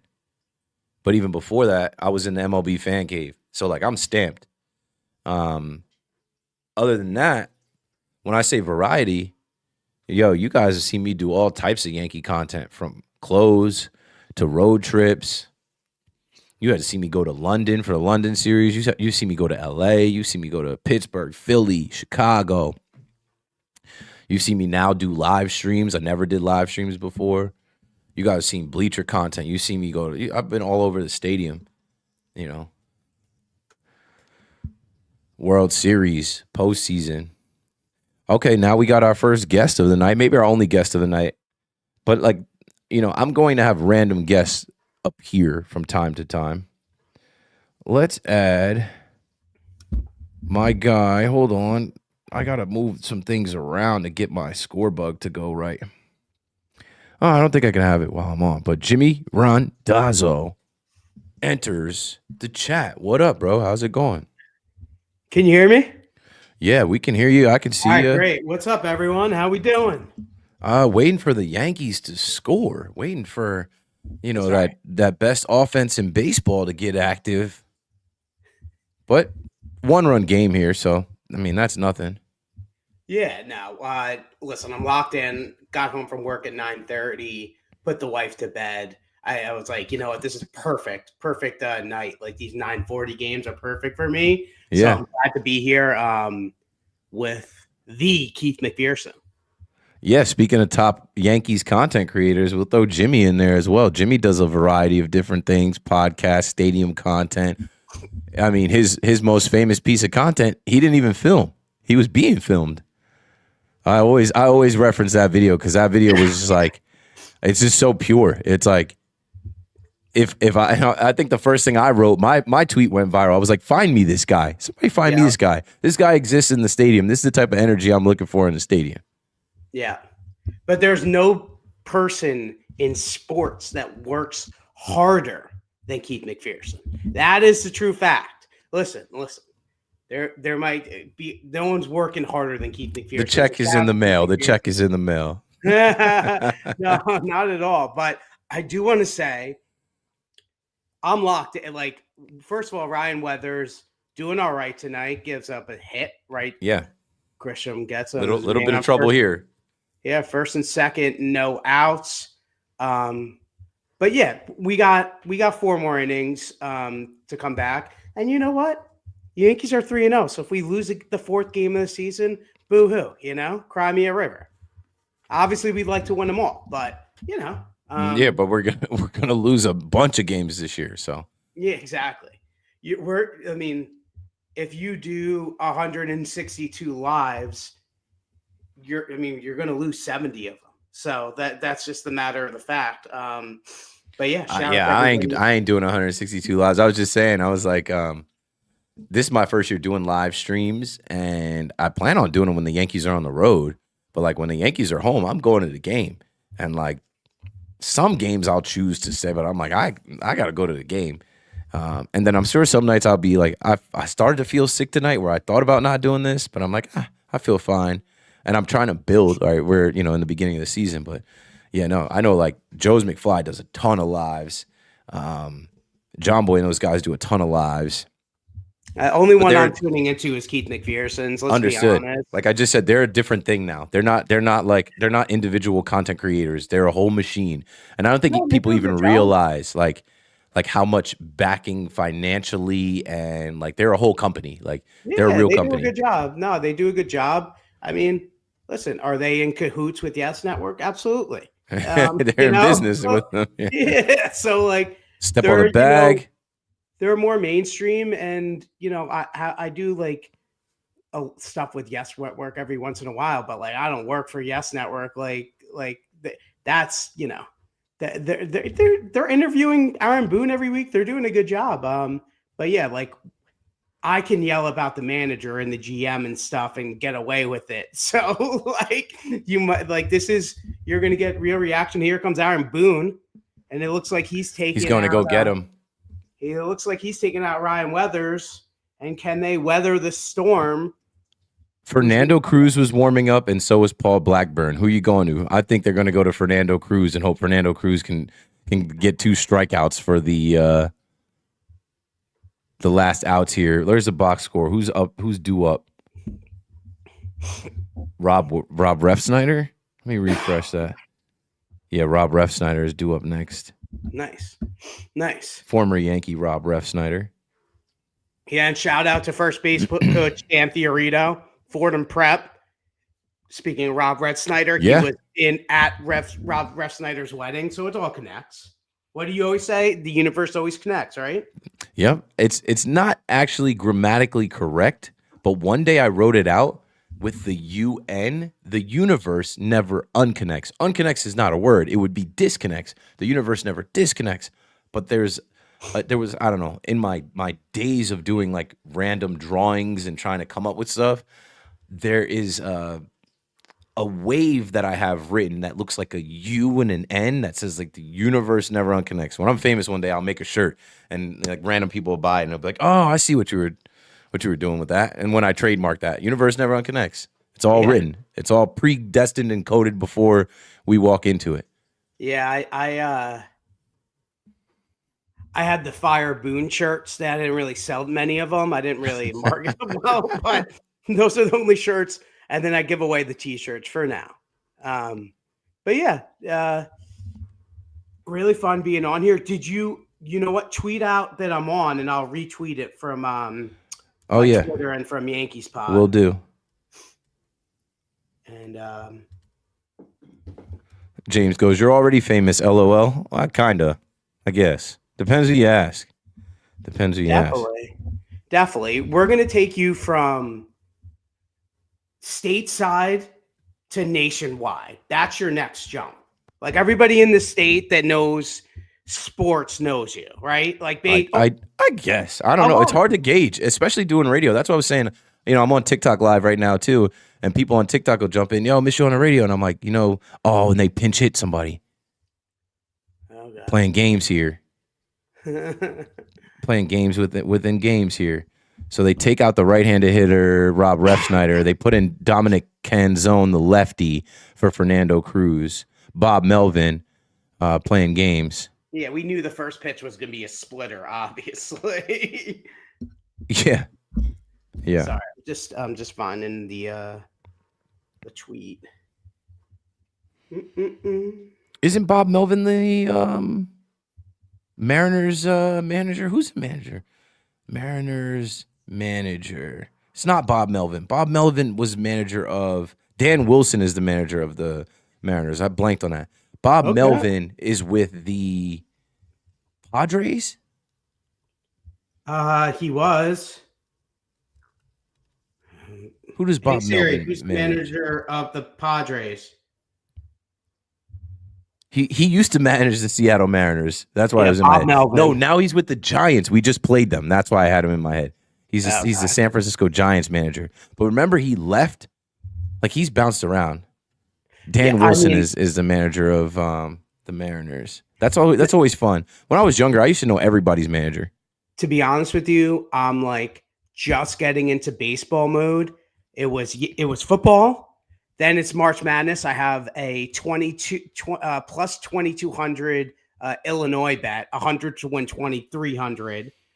But now it's baseball time. So I have to I need to forget the third tight end on the Los Angeles Rams and remember.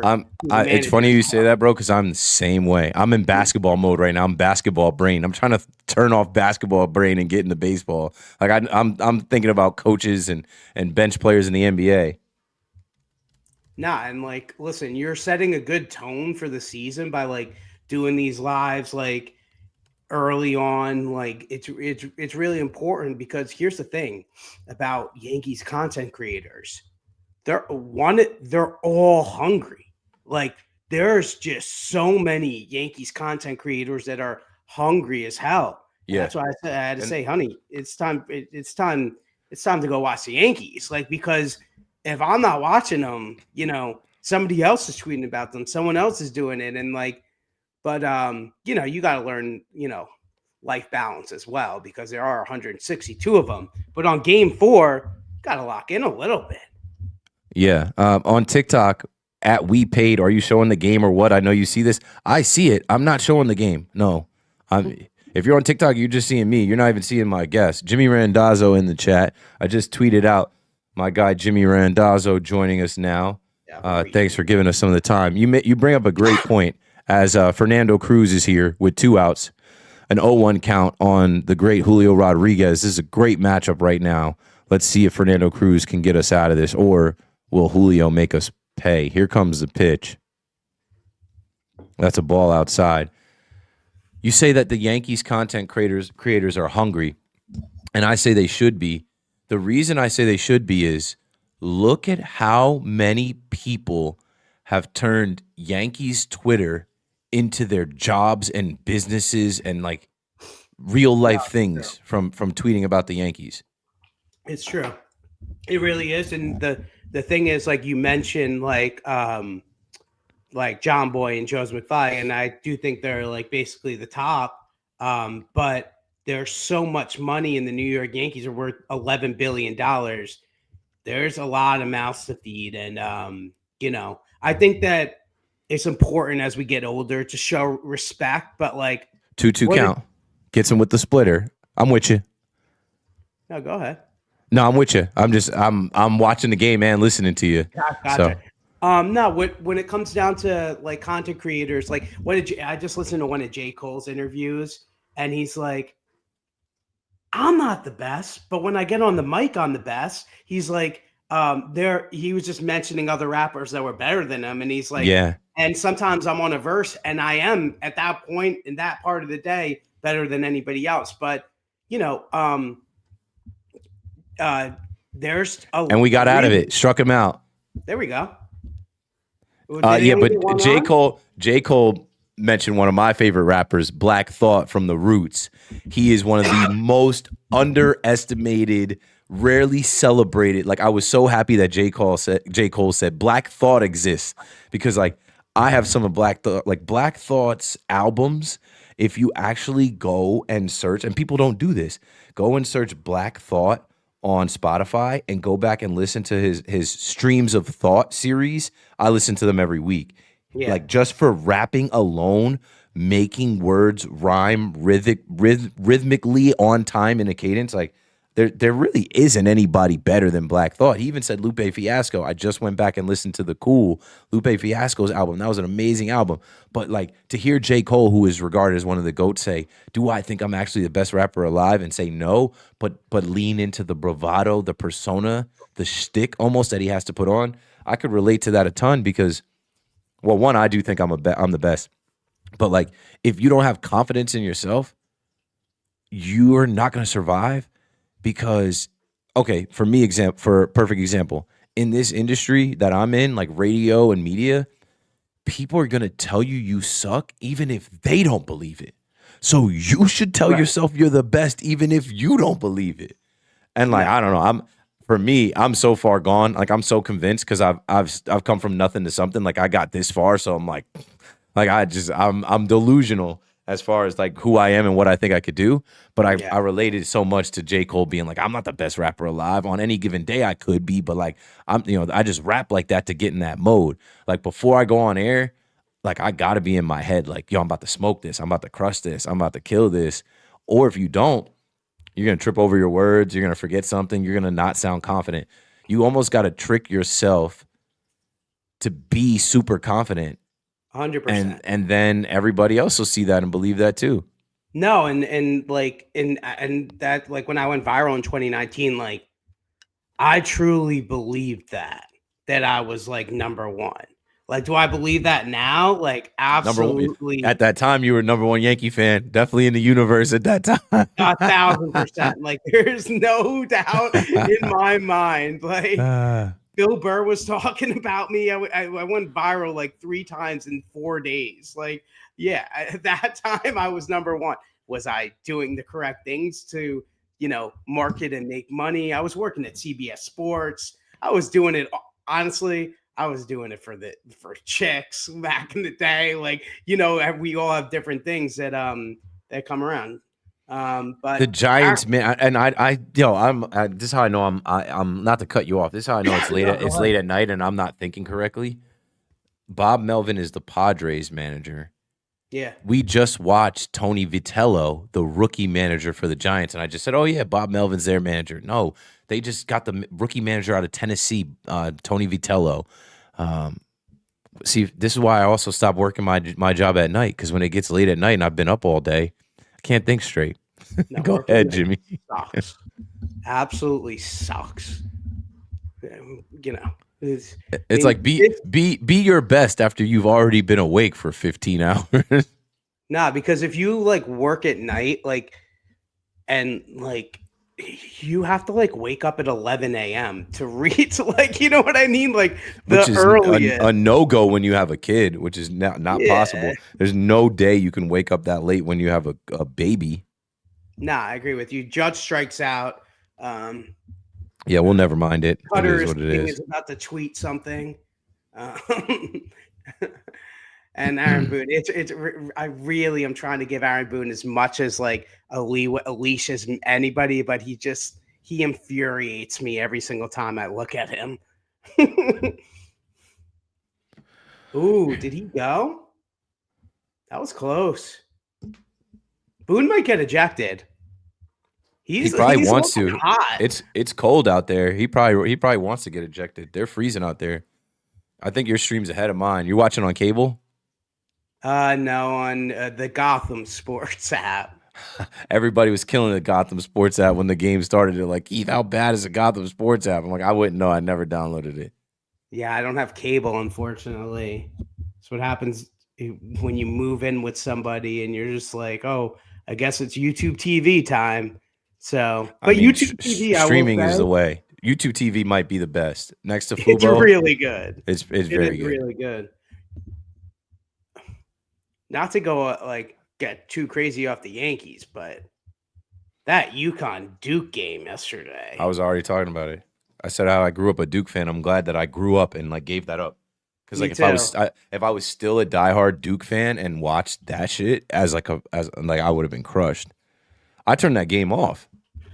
I thought Duke had it in the bag. I thought that was done. I went Yeah. about my business.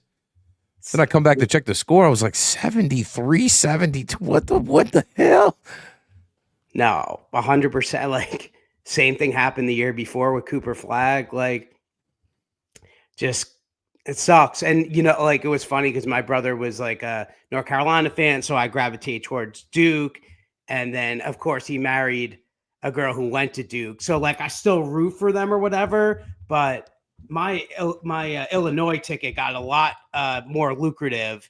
Them going up against UConn instead of Duke because they're a 2-point favorite now. Illinois is 2-point favorite versus UConn. And if they can do that, my cash out You probably have go. them to win the whole thing? Yeah.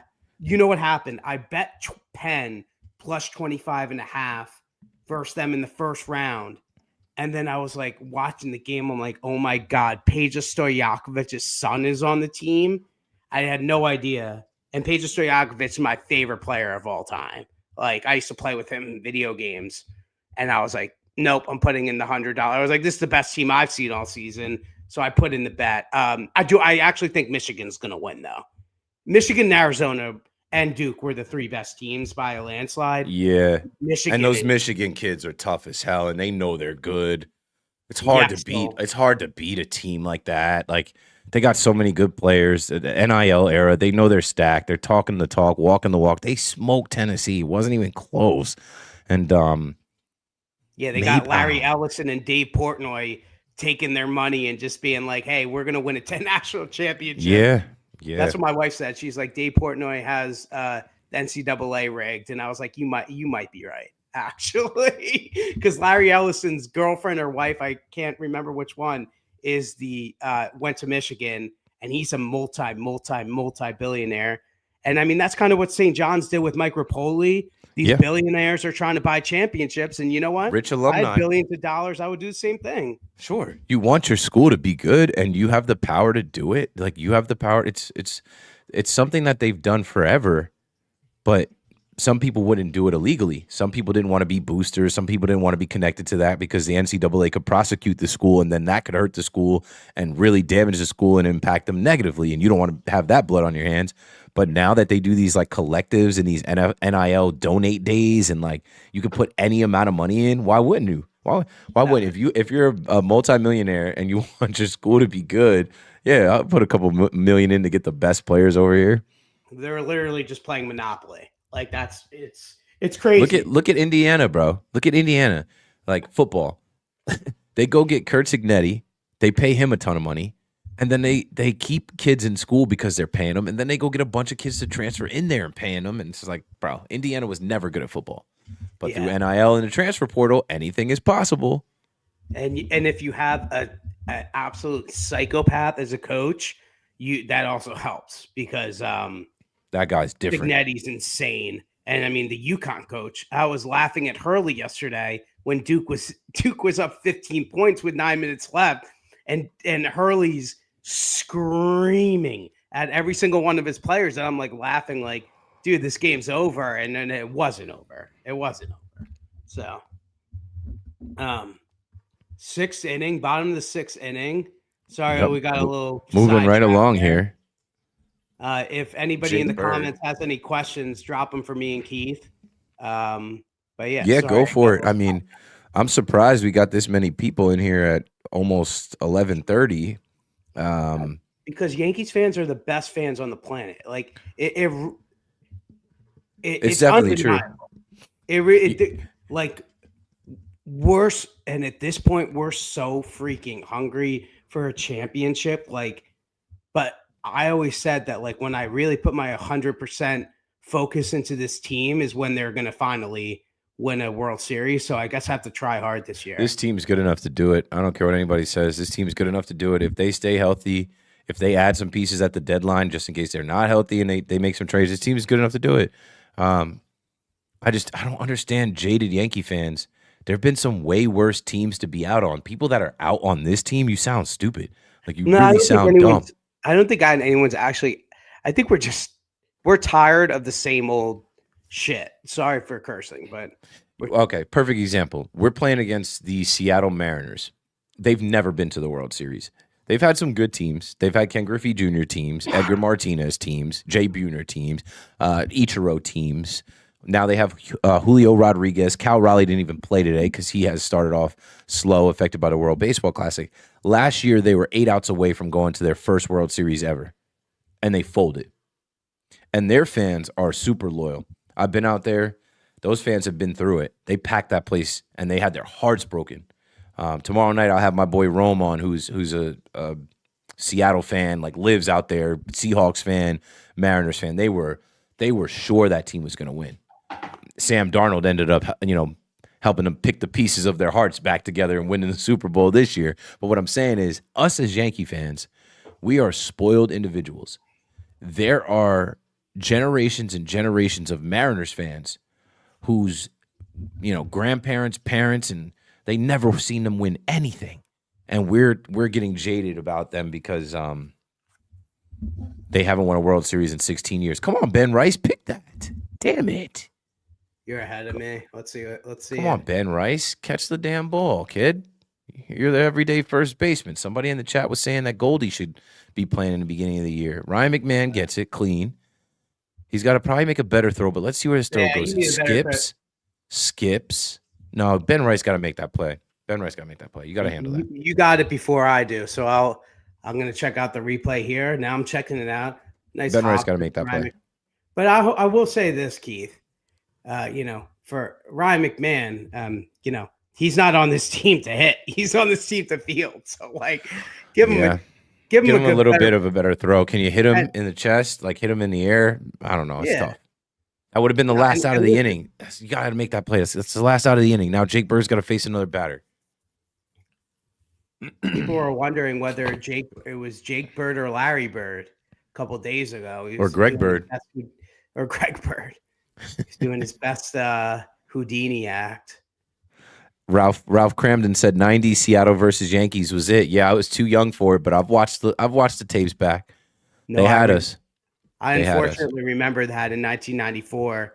I remember I was like 4 or 5 years old, and I didn't understand why my dad was so upset. I was like, "What's going on?"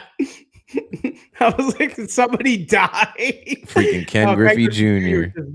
Okay, popped up. Ben Rice can handle that one. And we're out of there. Good. Oh, nice. Good. Yeah, you're way ahead of me, but I don't really care. You know what it is too, Jimmy?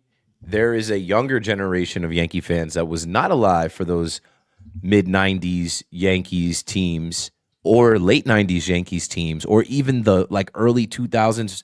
Some of these Yankee fans were too young to remember 2009. I understand a little bit more with them why they're pissed off, why they're jaded, why they're tired of the same old, because they don't have anything. A 25-year-old Yankee fan right now, what does he have? The Yeah. 2024 World Series that we and lost. and those kids are usually the ones that are like more chill and like, hey, we're doing really good. Because like if you're in your 30s, like mid to late 30s, you're like, why aren't we winning every single game? Like, Yeah. why aren't we treating like, and like so I understand if you're like a teenager Yankee fan, you're like, I don't get, like, we're pretty good. But like when you grew up on Derek Jeter and Bernie Williams and Jorge Posada and Andy Pettit and Mariano Rivera, like, Well, our generation, the millennials and older, sold these Gen Alpha, Gen Z kids on winning championships and going to the World Series and having parades. And it's been 16 years. So that's why I say, like, a 25-year-old Yankee fan, you don't remember that shit when you were 8, 9 years old. Like, right. you don't. You could be maybe if you were a diehard Yankee fan and your pops was taking you to games, whatever you remember, but it's a little hazy. Anybody Right. under the age of like, really anybody under the age of like 28, they do not remember the Yankees winning. They can't even, like, anybody under the age of 28. Jeter retired in 2014. They don't even really remember watching Derek Jeter play. They don't know what that was like. Well, that's how you know if somebody's washed. I mean, if somebody's young, if like they ever said anything bad about Derek Jeter. You're an old head if you're saying good things about Derek Jeter. Well, I'm just saying, like, as a someone who did watch Derek Jeter play, the way that he played was a different mystique around the Yankees. He led the team. Like, and I don't understand the people that say, oh, yeah, well, he was an average, below average shortstop. He wasn't that good. It's like, it's deeper than that. Like, he led the team in his style. He led the team in his energy, the way that he played, his clutchness, like his demeanor. The postseason was never too big for him. If anything, he was bigger and better when it came time in the postseason to make the plays. He's the coolest. He really was the coolest guy ever.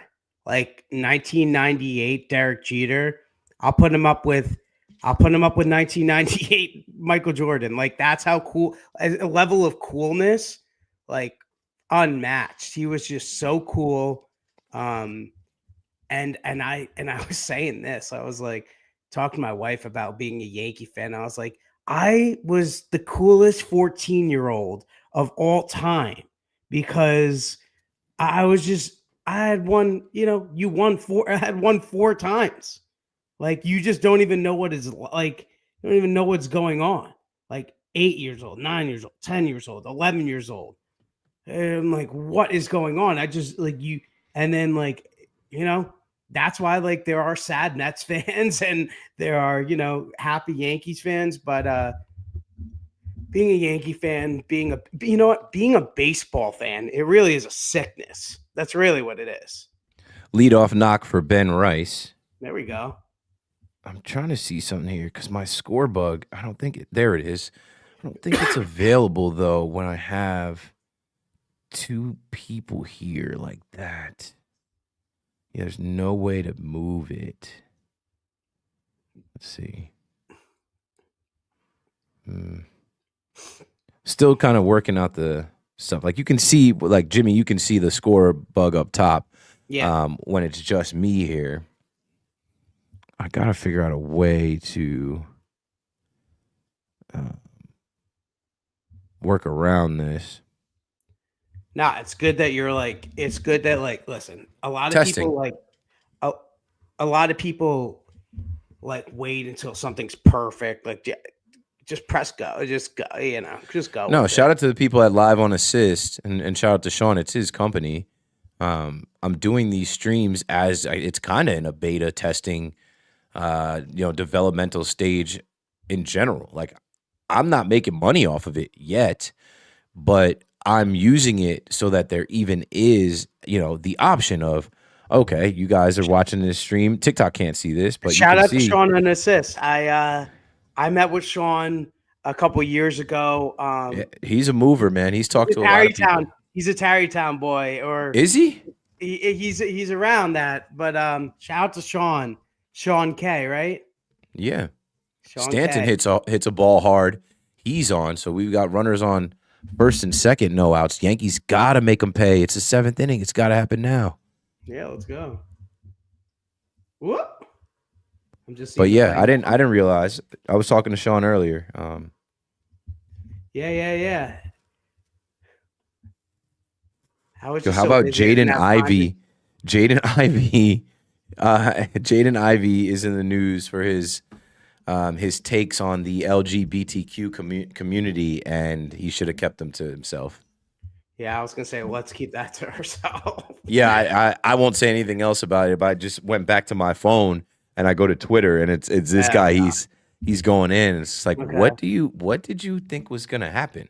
You Somebody thought had you a would question in the you thought you would go live and enlighten people, and the Chicago Bulls would ask you to do the pregame intros tonight. Like, what did you think was gonna happen? You know what they say? Nothing. You never hear anything good on a Twitch stream. Like, He you was know. bugging. He was bugging though. I think people were saying they thought he was under the influence of something, or Oh, I great. don't I don't know. It's not a good look. Yeah, that's rough. Let's go, Jazz. Come on. Yeah, Jazz, have a moment. You haven't really had one yet. Have a moment.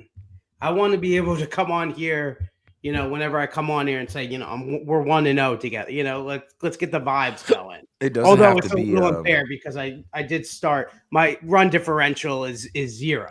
Where you might be down 1-0, but my run differential is. It doesn't have to be a home run. There's no outs here, but just put the ball in play. Yeah. Or work a walk. All right, now I got the hiccups. I'll be right back. I got to solve that. I'll let Jimmy take it away. Jimmy, you're on. Let me go. All right, and we got Yankees Seattle 1-2 count to Jazz Chisholm. I'm probably 30 seconds behind you, but that's a ball and it's 2-2. Jazz Chisholm teaching everybody in America how to set goals high. And if you reach for the stars and you get in the clouds, that's still good. He said he wanted 50-50. A little crazy, but we love to hear it. And he swings away, foul ball.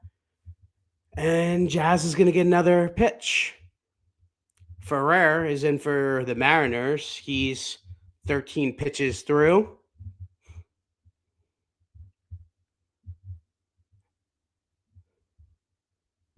The pitch, and it's a called time. And the umpire saying Jazz took the timeout. We'll do it all over again.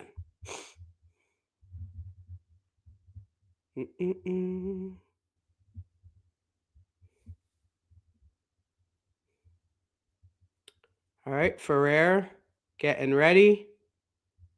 He's setting up. The pitch is another foul ball, and we're going to do it again.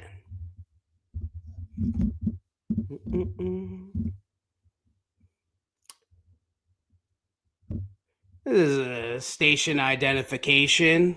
10 seconds. All right, back to the pitch.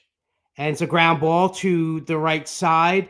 They're going to be able to get one, but that's it. And the base runners move over. So first and third, one out. You absolutely love to see it.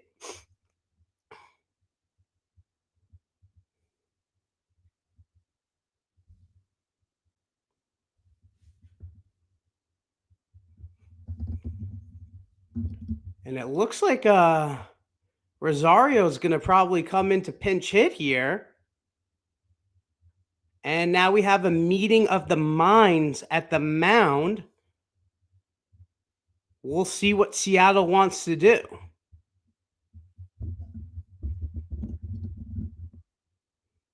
And it looks like they're going to yank him.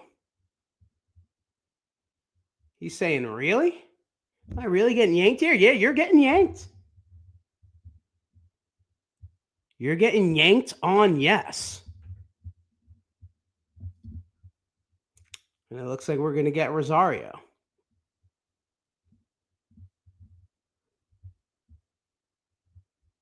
And we are at the commercial. But yeah, what a beautiful day in New York today. We got a high of 71. Absolutely gorgeous day outside. Hope you guys got out, walked around before this 9:40 start. But all in all, just a beautiful day in New York. Pitching change? What's up? Did they change pitchers? Yeah, Yeah, yeah, they they're going to changed bullpen. pitchers first and third, one out. They're going to the pen, and then it looks like Rosario is going to pitch hit. Yeah, I still have the hiccups, but You're good. You're got good. some water. Got some. I can handle. I'm being judged. I'm being judged. Enrique Shockwave on TikTok goes, "This dude just really walked away because he has the hiccups." Yeah, I've been on the radio twice and that's happened. You can't walk away from a live radio show. That sucks. Yeah, you can walk away. I just hold your breath and it'll go away. All right, ready?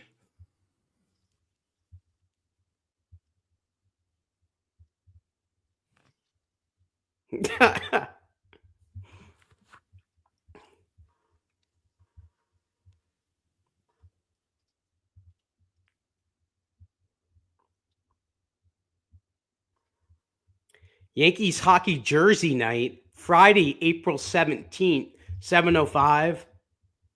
Pretty cool. Looks pretty cool. I'm like too old. I'm like, honestly, at this point in my life, I'm too old to rock a jersey. Like, I just feel too like I'll wear like I just not for everybody. I'm gonna get it and I'll wear it. Yeah.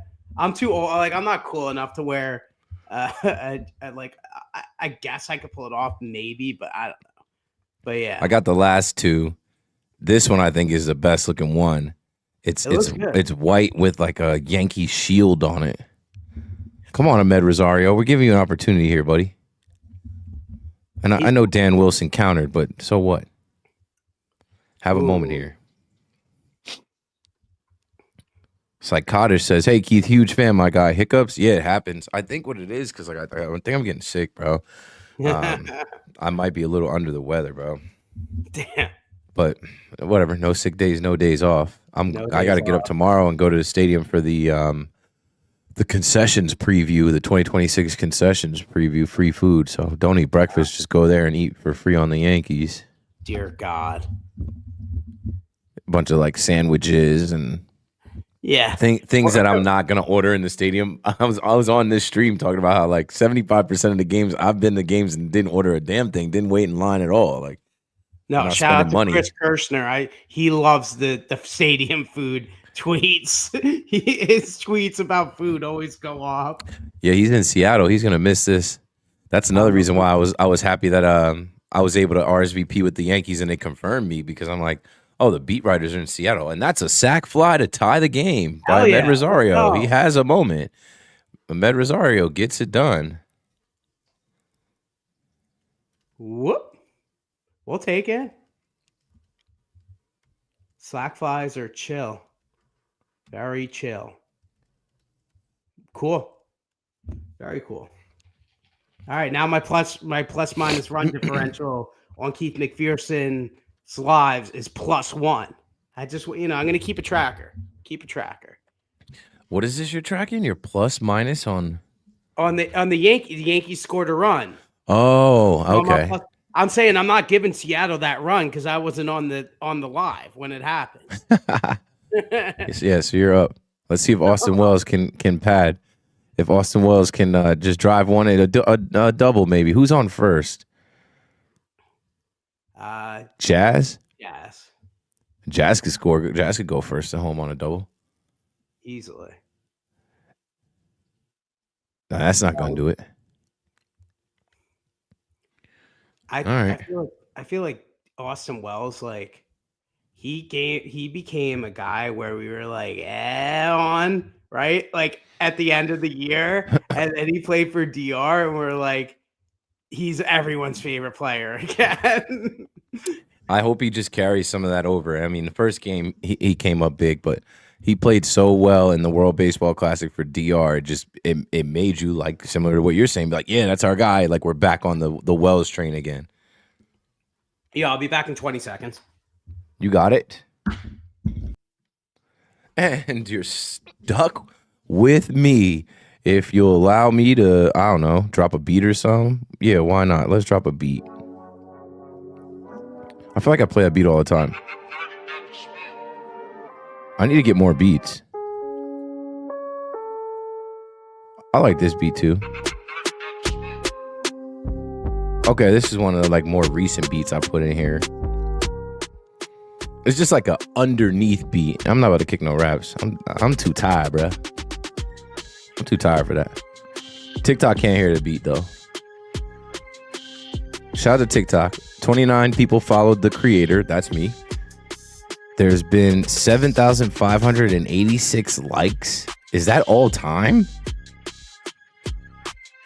2,486 total views. But only 14 people watching now. Tony says, I hope you have the Yankees game on in the background. I got it on right here. It's right in front of me. Jack Curry talking to us right now from Connecticut. That's the whole thing. I think if you look at the title on TikTok, it says watching the Yankees game. My hiccups did go away. So shout out to Cotidiano Cidade de Sao Paulo from Brazil. Followed me. Gang Chirac in the chat. What's good? Ruben Sierra was underrated. Yeah, he had a hell of a swing. Andrew says, show us the game, please. I can't. It's like, if I was to do that, like I'd have to move my whole monitor over here. I'm not doing all that. This is a studio that is like wired in instead. I can't do all that. Here, you know what? I could do this for y'all. Let me wipe my phone off. Tony says, when is WFAN going to get you a regular spot? Doesn't really work like that. I had a regular spot. I gave it up. Doesn't really work like that.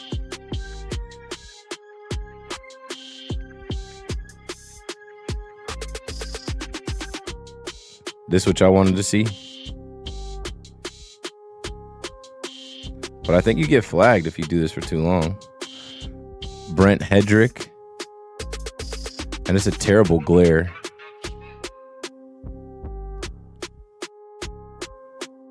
Do you think we did enough in the offseason to win it all this year? Yup. Brent Hedrick strikes him out.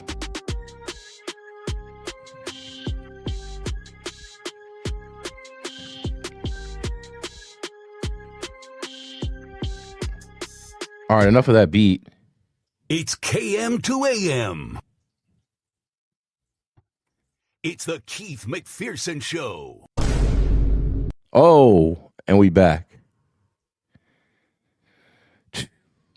And Jimmy's back. I couldn't see. Laughing. I'm like going like this because I don't want you to get copywritten. I couldn't see it. So I was in TikTok live studio and I was showing them because people in the TikTok were like, hey, can you show the game? I'm like, probably not the best idea. Next Tyler says Fubo wants $30. Yeah, you got to pay for Fubo. What are you watching? I'm watching on Fubo, but I got a lifetime account, and that's a double. Asking for money. That's a double. They just got a double. Yeah. Okay. Yeah, I'm way behind you. Yeah, I just refreshed my stream. When I was doing a Netflix stream, I felt like I was way behind everybody else. And like, I think I was like, it's Netflix. So how can anybody be like, there's no cable version of Netflix. I'm like, we should all be at the same time. Yeah. No, that's crazy. For the most part, right? Yeah. All right, Brendan Donovan hopefully does not make us pay here.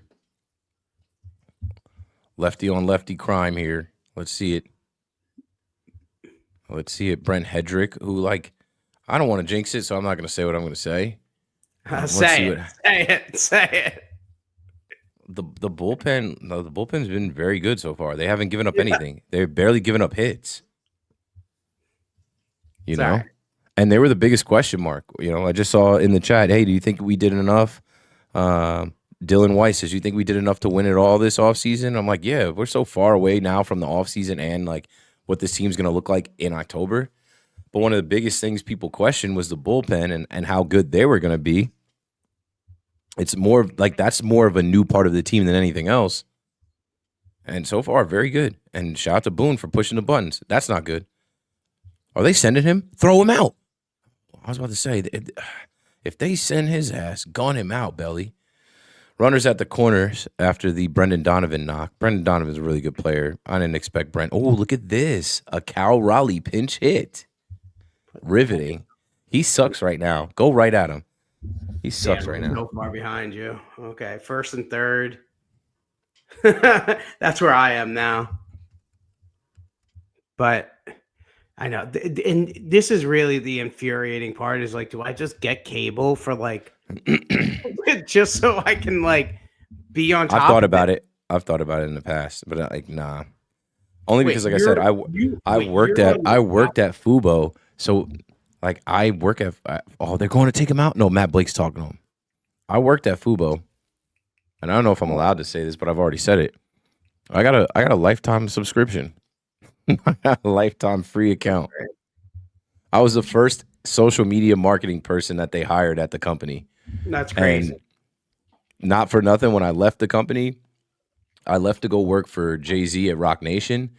And shout out to Christina. Christina goes, "Don't forget about us when you become famous." And I looked at her like, "What the fuck are you talking about, bro?" Like, I'm going to take another social media job at Jay-Z's company. I got to go back there in December of last year, and I saw Christina, and I was like, "Yo, you remember what you said to me the last day before I walked out?" She was like, "Yeah, I knew you were going to be famous." I was like, That's awesome. I was like, "No, you didn't." But she's like, "I had a feeling about you." I'm like, "Well, thanks for believing in me." I'm like, "I'm working on the famous part." Depends who you ask. You're not a Harry Potter guy, are you? No, my wife is. My sister is. They always cut it on, especially around December and the holidays. We can't go Christmas time without Harry Potter being on. I can't get jiggy with it. My ex-girlfriend, I went to the second Harry Potter movie with because she wanted to go, and we went late and we sat in the front and we were looking at the movie like, you know, when you're sitting in the front, you're like watching a movie like this. I ended up walking out and she got all mad at me and all pissy, and then after that we were never the same. Yeah, boo her, boo her. No, the only reason I was saying that because I'm trying to connect the dots.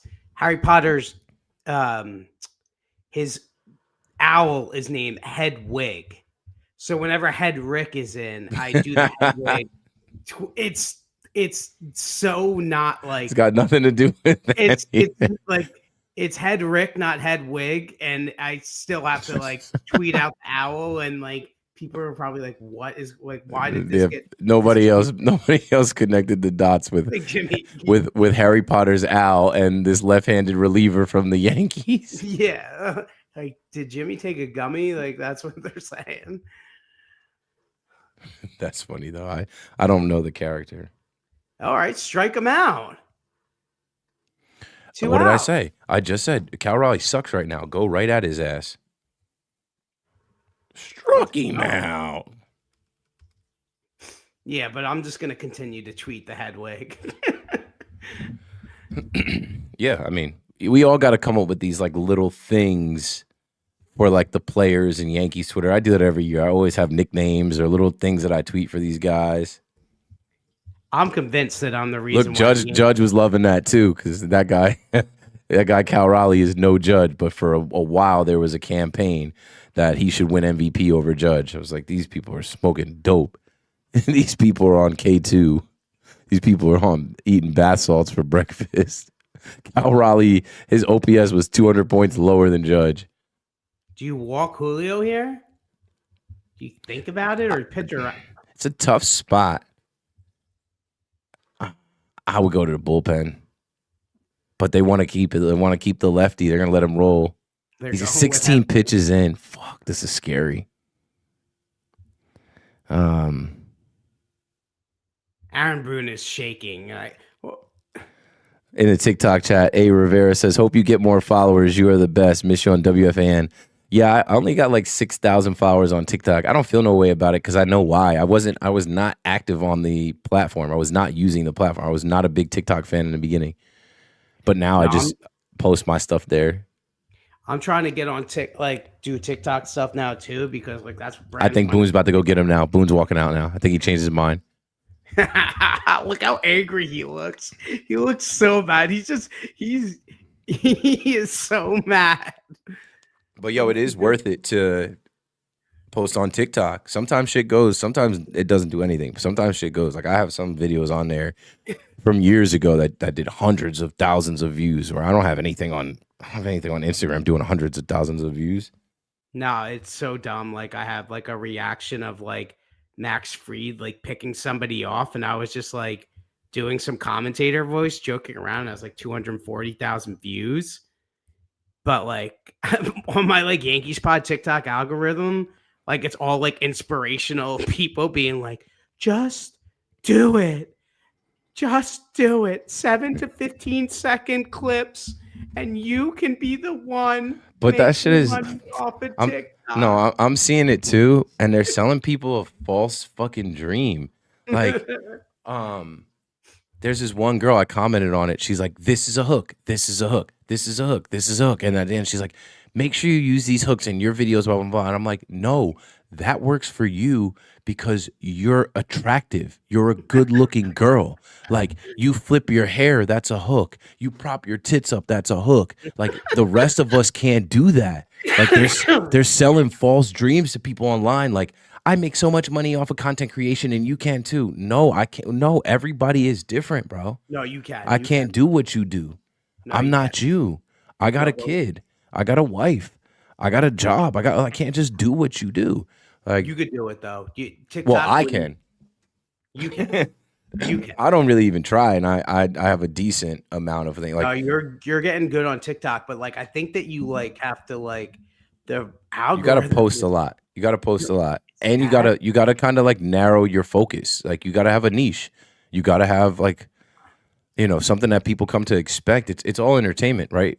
Before we were talking about programs, you got to program your social media for a certain audience to retain that audience and get that audience to so dumb, to though. build. Like, I did a recap the first 3 games, like just 20-second recap because like you're not supposed to be on like that long on the TikTok, and then I just was like having fun with it, and I was like, this segment is called "Who's the Starting Pitcher Tomorrow?" Ryan Weathers is the starting pitcher tomorrow. That's all I said in the TikTok, and it got twice as many views as me talking about the recap. So you know what? I'm stupid. It's There's no rhyme or reason for it sometimes. Doesn't make sense sometimes.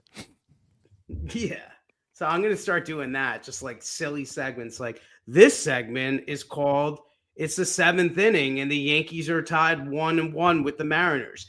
I'm sure if you literally did that thing right there, it would get like 3,000 views. Like it's silly. But you're doing the right thing with the YouTube though, because that's really where it's at. Because we have, collectively have over like 80,000 followers on X, but like that's not where the money's at, right? It's great for brand awareness, but gotta be hot everywhere, right? Yeah, I think we're in this time right now where the algorithm is shifting. People, even if you do have good content, people are not following. I'm seeing a lot of these girls in their spandex in the gym make a couple videos that do well, and then I go click on their page and I'm like, I got more followers than this chick. Like, some people are putting out stuff with really high production value, like cinematic cameras. The font is like it's not the font that you get from edits. It is like the font will be moving like behind their head. The production quality of some of these people's TikTok reels is so high for what return? Like, you might get a 15, 20,000 views on it or something, but you're not getting all those in followers. Like, people are not clicking follow on you. It's a one-off. And then like my content's monetized. You don't make that much money off of it. You don't make that much money off of it.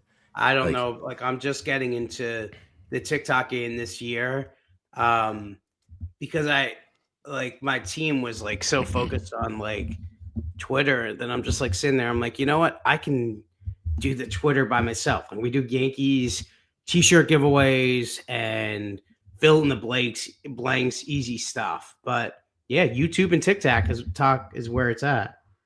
And if you can show a brand that you're popping everywhere, that's when you can really get you add more value. Deal. Yeah. Most of the brands that I talk to for content, they want either Instagram or TikTok. Almost no one cares about Twitter, which is unfortunate for me because that's where I have my biggest following and that's where I spent most of the time and focused on. And like I think I do a good job like writing and articulating my thoughts on Twitter, which is a different type of thing. It's just so video driven. YouTube Shorts has gotten bigger, and what Gary Vee was talking about is how like the Google search engine and Gemini, the AI version of Google, they're going to be using YouTube Shorts to collect data, and when people are looking for certain things, like they're going to be showing them that. So I'm like, good. I'm glad that honestly I started to rebrand my YouTube channel last year to make it my like brand channel for myself, and I think I got my YouTube channel from 1,000 to now 3,200 subscribers. Let's go.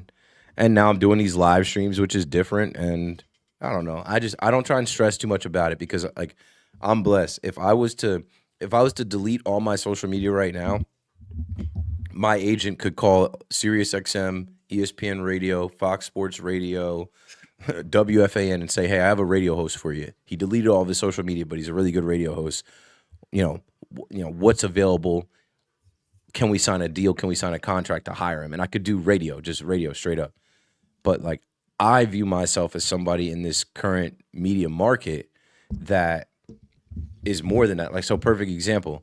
Definitely. Tomorrow, I'm going to the Yankee Stadium concessions preview, and I'm going to shoot that and send that content back to WFAN in hopes of our digital team clipping it up and putting it out on social media as me saying, hey, this is Keith McPherson at Yankee Stadium for the 2026 concessions preview. Let's go eat. And then some music plays, and then you see a burger. Then you see me kind of walking around and grabbing something and being like, oh, delicious. Like, you know, I'm trying to be. Do it like that, too. Yeah, now that's the script. No, I was thinking about it. I'm like, because there's everybody doing like straight stats, clipping the home runs, doing. I'm like, no one's just very silly. No one's like, and I told my wife that, and she was like, I don't know. I think you should like, you know, try to like be professional. Like you're not, bro. young. You used to do you used to eat the hot dog outside the stadium. Like, yeah, bring that back. That's a thing. Like, that's a thing. It's not that serious. A lucky hot dog. The lucky hot dog was a thing. The problem is I probably had about 200 hot dogs in 4 years. Somebody has to actually eat all the hot dogs. When I was up at my dad's, it was me. It was during the pandemic. I was eating 4 hot dogs a day. It was getting a lot. No, the lucky hot dog's a thing, but no, I'm declaring the season is silly because you know what? There's been from 2015 to 2025. I've been this guy who was like gets aggravated about a pitching decision, or all these different things. And you know what? I think it's time to flip the script this year. Just get a little silly. It's not that serious either. At the end of the day, there's so many games, and Yankee fans are always crashing out. Like we're gonna blow some games, we're gonna lose some games, but it's not that serious, bro. No, you're right. I'm getting silly this year. I usually take my wife's advice. She was like, you know what, you're the visionary at the end of the day, and I was like, you know what, thank you for having a little faith. I just think that like I used to have a lot more fun with it, and I'm trying to get back to that. Really, have to. Can't make it work. Can't make it so stressful. Can't and that's why I'm like, I'm not stressing about every day. Like, oh, I got to put out a video and it's got to be like, if I get to something, I get to something. And if it does something to like, I'm not trying to blow up on TikTok by like spending every waking hour doing content, because like not for nothing, I have other things going on. I'm not sitting here all day making videos. Like if I come across an opportunity to make a video, I'm gonna do it. But like it just doesn't consume me. Trent Grisham No, but strikes out. you should, like, every day you should do like a 7, like we'll both do it every day. We'll just say, like, we'll come up with our own little segment, and it could be literally anything. It could be dumb, and we're just gonna watch the algorithm. Like, Yeah. it could be anything. Like, I did that today. I literally said, like, this segment is called "Who's the Starting Pitcher Tomorrow?" Ryan Weathers is starting pitcher tomorrow. It did amazing. Like, Yeah. all we have to do is, if you do that little stuff, because on my TikTok, I see Keith McPherson. That, like, my thing is just Keith McPherson, like, Sure. all the time. So like, you're definitely doing something there, and $6,000 is nothing to scoff I mean, at. I post every day, but Yeah, it's random, and I do understand you need consistency and you need some type of, like I said, a niche, a format, and it's programming, it's scheduling. It's like people got to know, okay, you're gonna do who's the starting pitcher today, right? Judge gets through, yes. raising the average. Yeah, right. and people's attention span is so short. You know what I was saying? Like I worked with this bar. We did a March Madness party, and one of the guys that was working in there, he does content too, and he's the same age as me. And I'm like, bro, when we started editing content, it was long form. It was like long vlogs to go on YouTube, like 7 to 10 minutes. Now you got to make stuff that's 7 to 10 seconds. It's like who does that? Like you got to have something that's like a hook in 2 seconds that make people want to watch, and then the payoff, like, yeah, it's just, I don't know. No, I got an idea for you. Ready for this? It's called the wake up rap, where you just do like, Just do 2 raps, 2 lines. no, just like 1.5 bars. Like, Yeah, don't even finish the rap. don't even finish the like, literally. No, you just call it the wake up rap, and you just do like. And then Ryan one day I'm gonna Weathers wake up and I'm on be like, the I got mound nothing, and I don't feel like rapping today. One day I'm gonna wake up and be like, I'm gonna miss a day. I'm gonna forget. It's gonna be 12 o'clock, and I'm like, I Yeah, didn't but even do like, the wake then up you can rap. no, but then you can wake up, and then and you just when you don't feel like rapping, you can just be like, wait. Then I'm gonna go on vacation and I'm be like, I'm off. I'm not doing anything today. I'm on vacation. And the Yankees, the Yankees don't do anything there. So here we go to the 9th inning or bottom of the 8th inning, and I just took a swig of NyQuil, and I bet we go extras. So if I pass out on this stream in the 11th inning, then so be it. I'm here with you. I don't know. I don't know if you wanted me here, but I'm here with you until the No, game. so I think I saw your text late. Yeah. But I sent that email out to a group of people that I want to potentially join. Yeah. But everything I do is like no pressure. Like, don't feel like you got to do it today or tomorrow, whatever. Like, but do know that like you have the option to join me. You are invited. And so you're like, yo, I can hop on here. And I'm like, yo, here's the link. You've been on here for over an hour now. Yeah, no, I enjoy, I'm a big, like, honestly, like, I'm a big fan of, and like, I'm a fan of your hard work and your success. And like, I believe that you're going to be national. And I believe that, you're going to make everything work. Yeah. And I'm a fan, and I respect that you wanted to have me on, or I was on the list of people. And what I would say, dude, I'm the same person I've always been.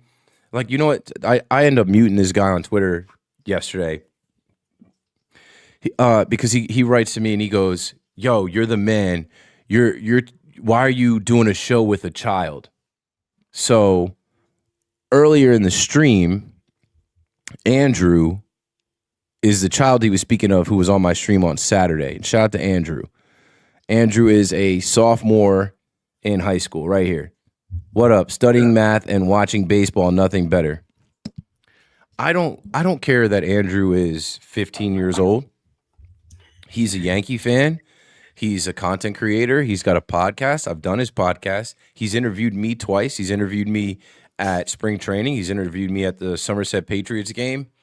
And there was a really nice article in his school paper where he basically cited me as like his inspiration, how he listened to my radio show and he's pursuing a similar career.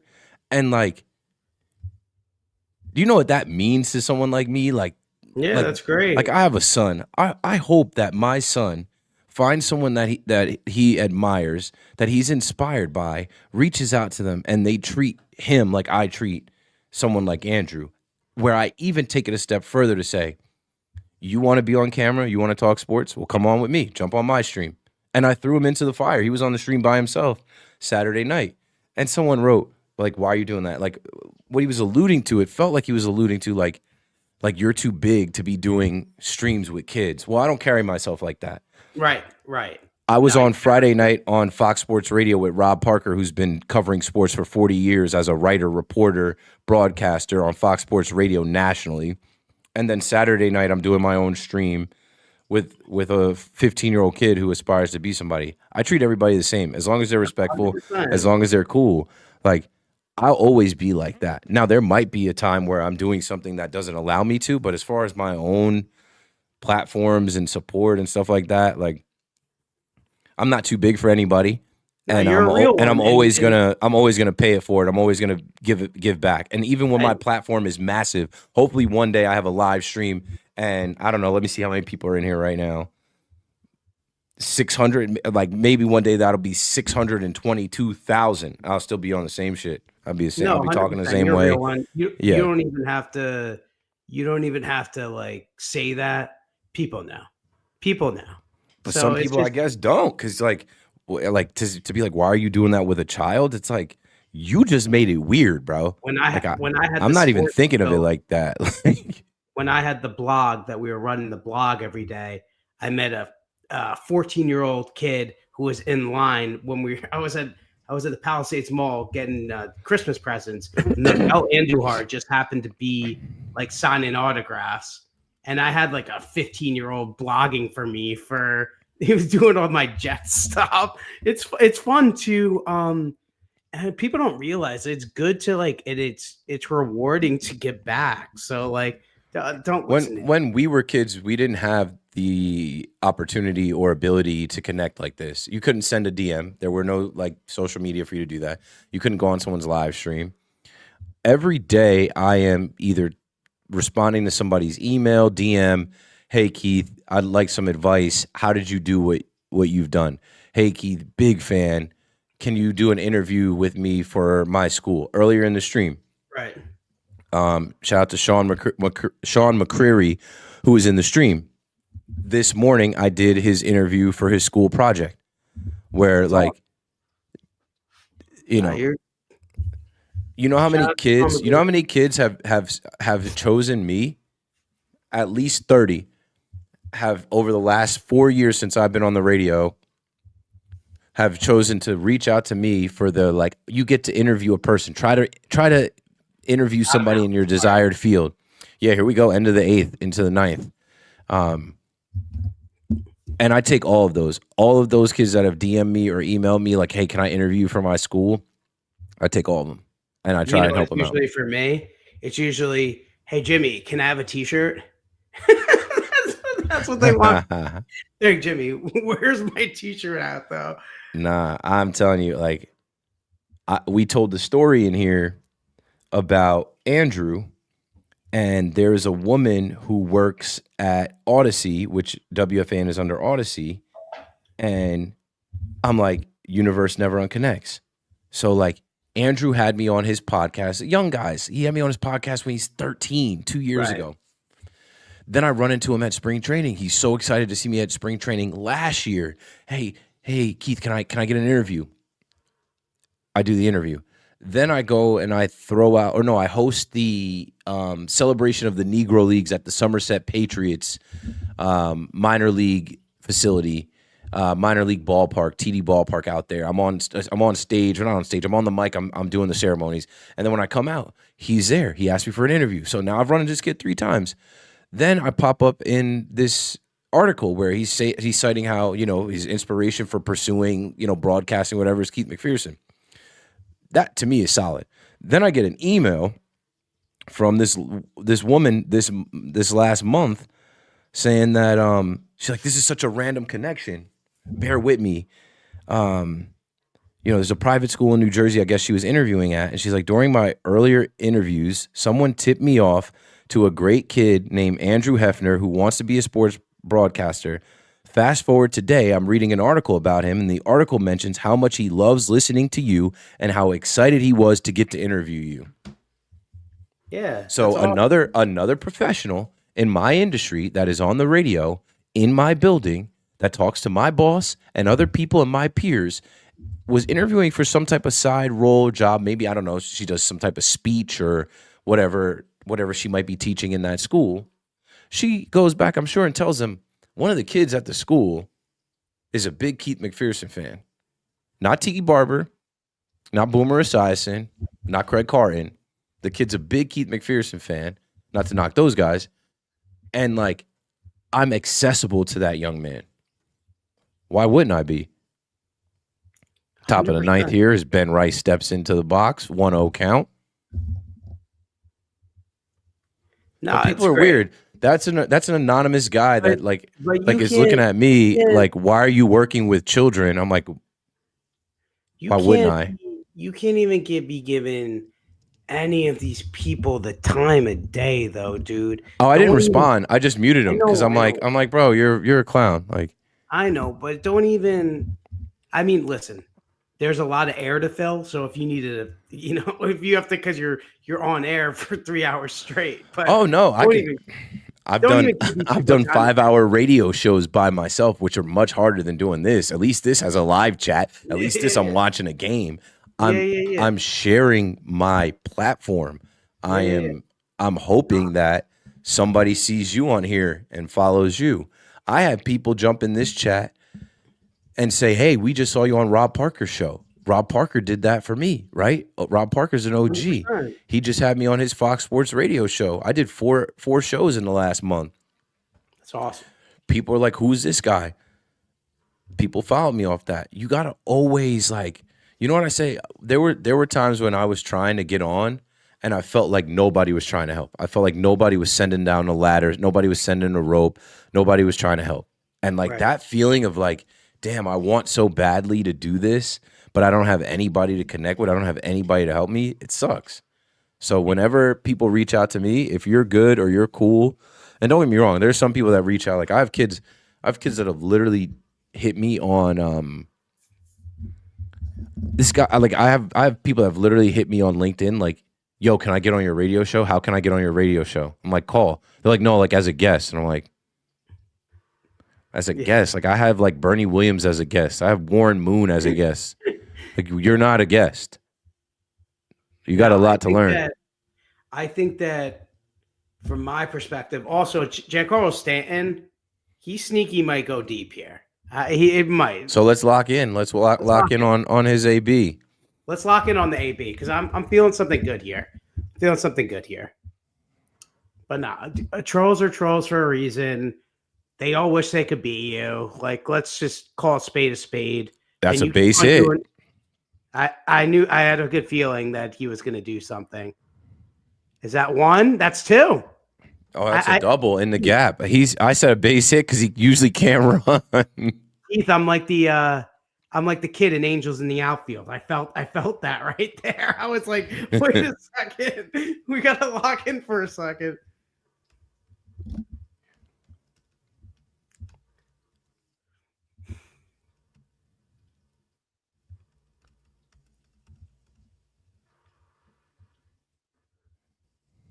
Oh yeah. Yeah, but I just know what I said to the woman who emailed me that. I said, whatever about my radio career, I've been on TV, I've done some stuff on social media, I've been successful, people know who I am, and that's cool.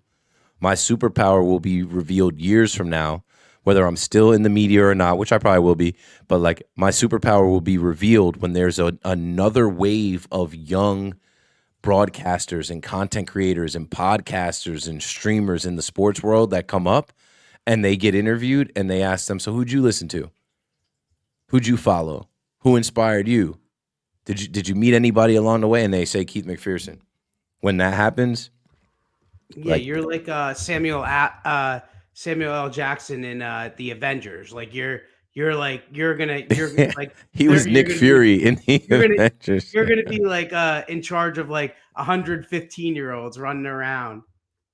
And I'm gonna be like That's Tony funny. Stark, like being like, yeah, I don't know if that's the right thing.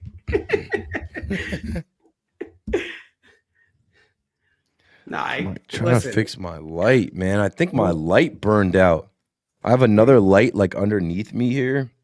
No, you're good. You look good. I know, but I'm so particular about it. Like right now, it's like a like golden light. Yeah. Right now, it's like, I don't know, something happened. It's a light strip, and the light has just like, I think I know how to do this. Let me see. All right, Jazz Chisholm with a huge pitch here. Let's see. And that's going to be high, and it's a 3-1 count to Jazz. Jazz is so overdue to do anything after all that talking, bro. Come on, Jazzy.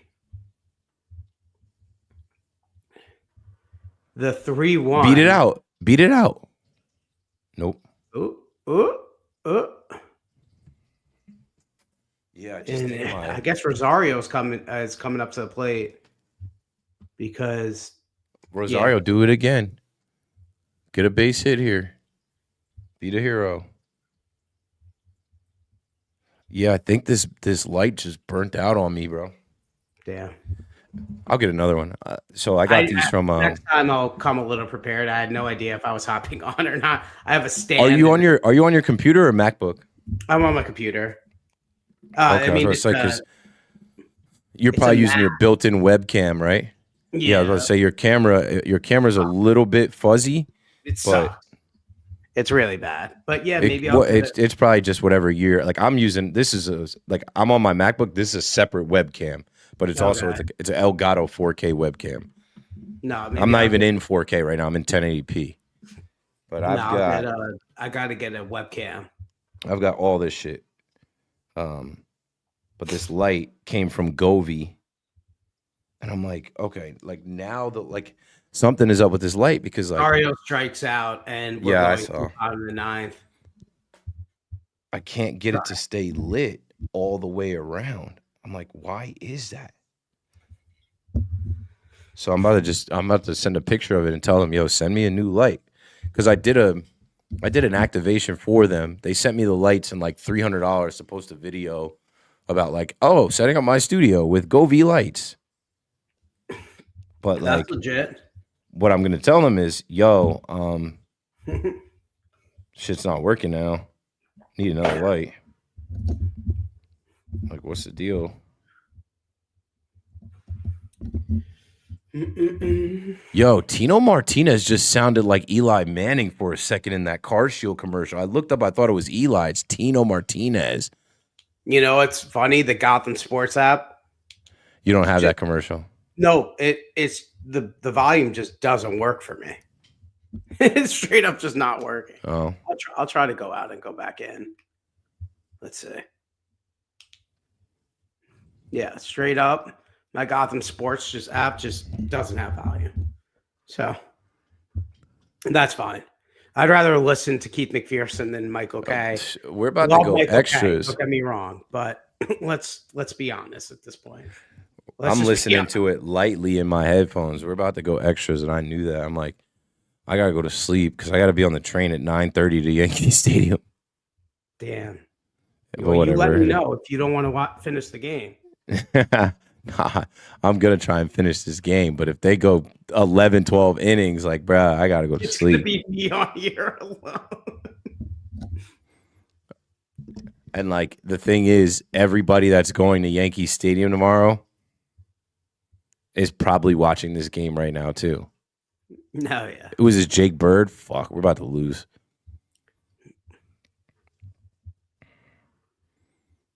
Blackburn. I'm like Blackburn pitched in the last inning. Yeah. No, we were or talking is he just coming in right here? No, it says 12 pitched. Yeah, so he pitched last inning. Yeah. What? So you're just going to the stadium tomorrow and you're just ripping like hot dogs and chicken tenders, or you're gonna try the new stuff only? Yeah, it's the new stuff only. I've done this before. I've done it twice before. It's like a showcase that they do. Yeah, we're about to lose. I just had a bad feeling as soon as I saw Blackburn back out there. I'm like, they just gotta. It's bottom of the ninth. They got to get one run across. The leadoff run is there. They just got to do whatever they got to do to get this one run in. So yeah, I'm going to Yankee Stadium tomorrow for the concessions preview. It's just their new stuff for like 2026. All right. Oh, Well, I fixed it. You know what you should do? You Wow, you really it's so should temperamental. for your TikTok and your YouTube shorts. You really should review each food. You got to get somebody to record you, or even if you did this, like, or even if you took one bite and then you just said like 7 out of 10, and then you have them, then you can post them like, Yeah, like a rating. I'll write that down. Yeah. you might as well, like that stuff plays. And then you eat it, and then I go and I'm gonna reply to the comment like, nah, that was actually trash. Like, you said it was good. Like, Then you do a reaction video to my video, and you're like, this guy has no taste buds. Oh god. Okay, sorry, I got nervous for a second. The ball was in the air. I saw it at the same time, went right up in the air to Judge, first out. Yeah, you gotta get the rating system out. 1 to 10, like, 7.5. You got to give the point, whatever. Yeah, I'm gonna go there. I'll probably do the generic, like, hey, this is Keith McPherson reporting for WFAN, like, intro. I need a hook, right? So I guess I got to come up with a cool way to be like, food, and that's a hook, right? I'm saying it was like this, like, pretty, like, brunette girl with like green eyes and a nice chest, and she's like, this is a hook. This is a hook. This is if this is how you get your videos to do well with a hook. I'm like, your videos do well with a hook because you're good looking, bro. We all can't do the same shit that you do. Yeah, we're about to lose. Third, this is not good. We're about to get walked off. That's okay. I had a bad feeling the entire time we were about to get walked off. Paul Blackburn is shit. It's too much Mets stench still on him. What if you did like? And of course, it's Cal Raleigh Cal Raleigh just needs a sac fly here to win the game. Now, what you should do is, like, every single food you get, like, you either go, or you gotta get a lot of. That's I'll probably approve everything because, like, I'm trying to be in the good graces of the Yankees. I'll probably be like 10 out of 10, delicioso. Yeah. I'll just play it up. I went to the Devils one, and I just crushed everything. I just, like, showed myself eating it. It didn't play that well. No, you gotta get. We're getting sillier. You gotta get sillier.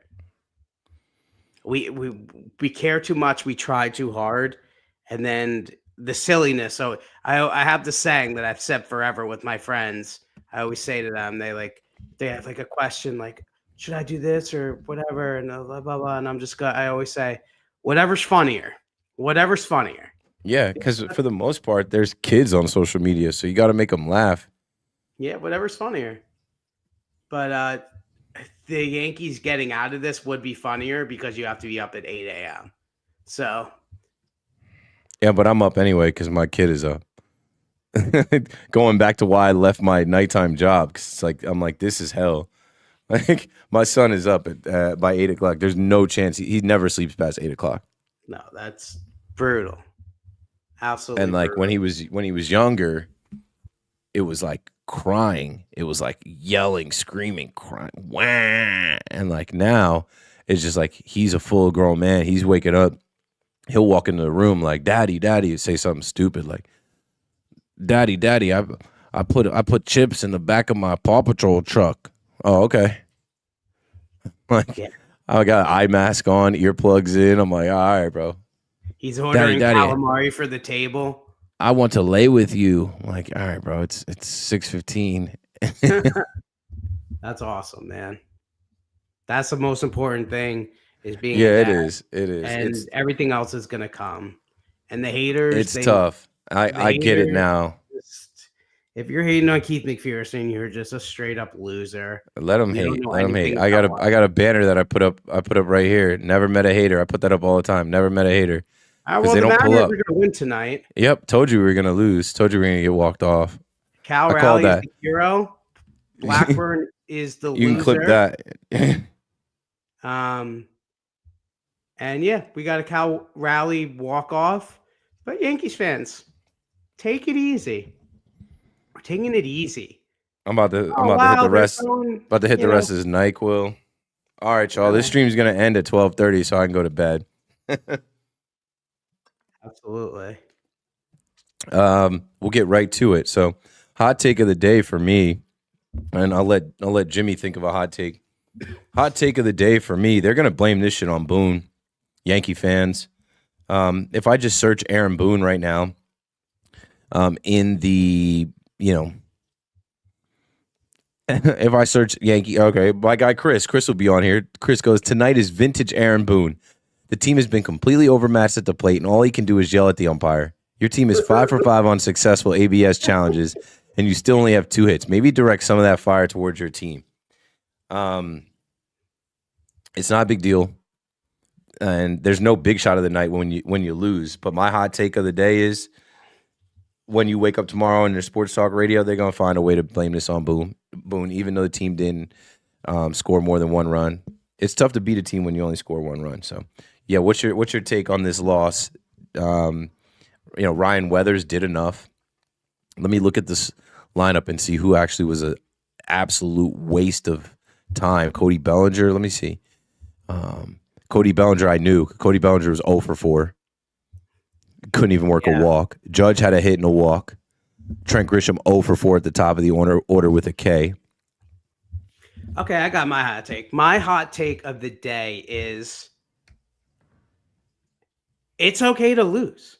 It's okay to lose. It is. Listen, it's okay to lose.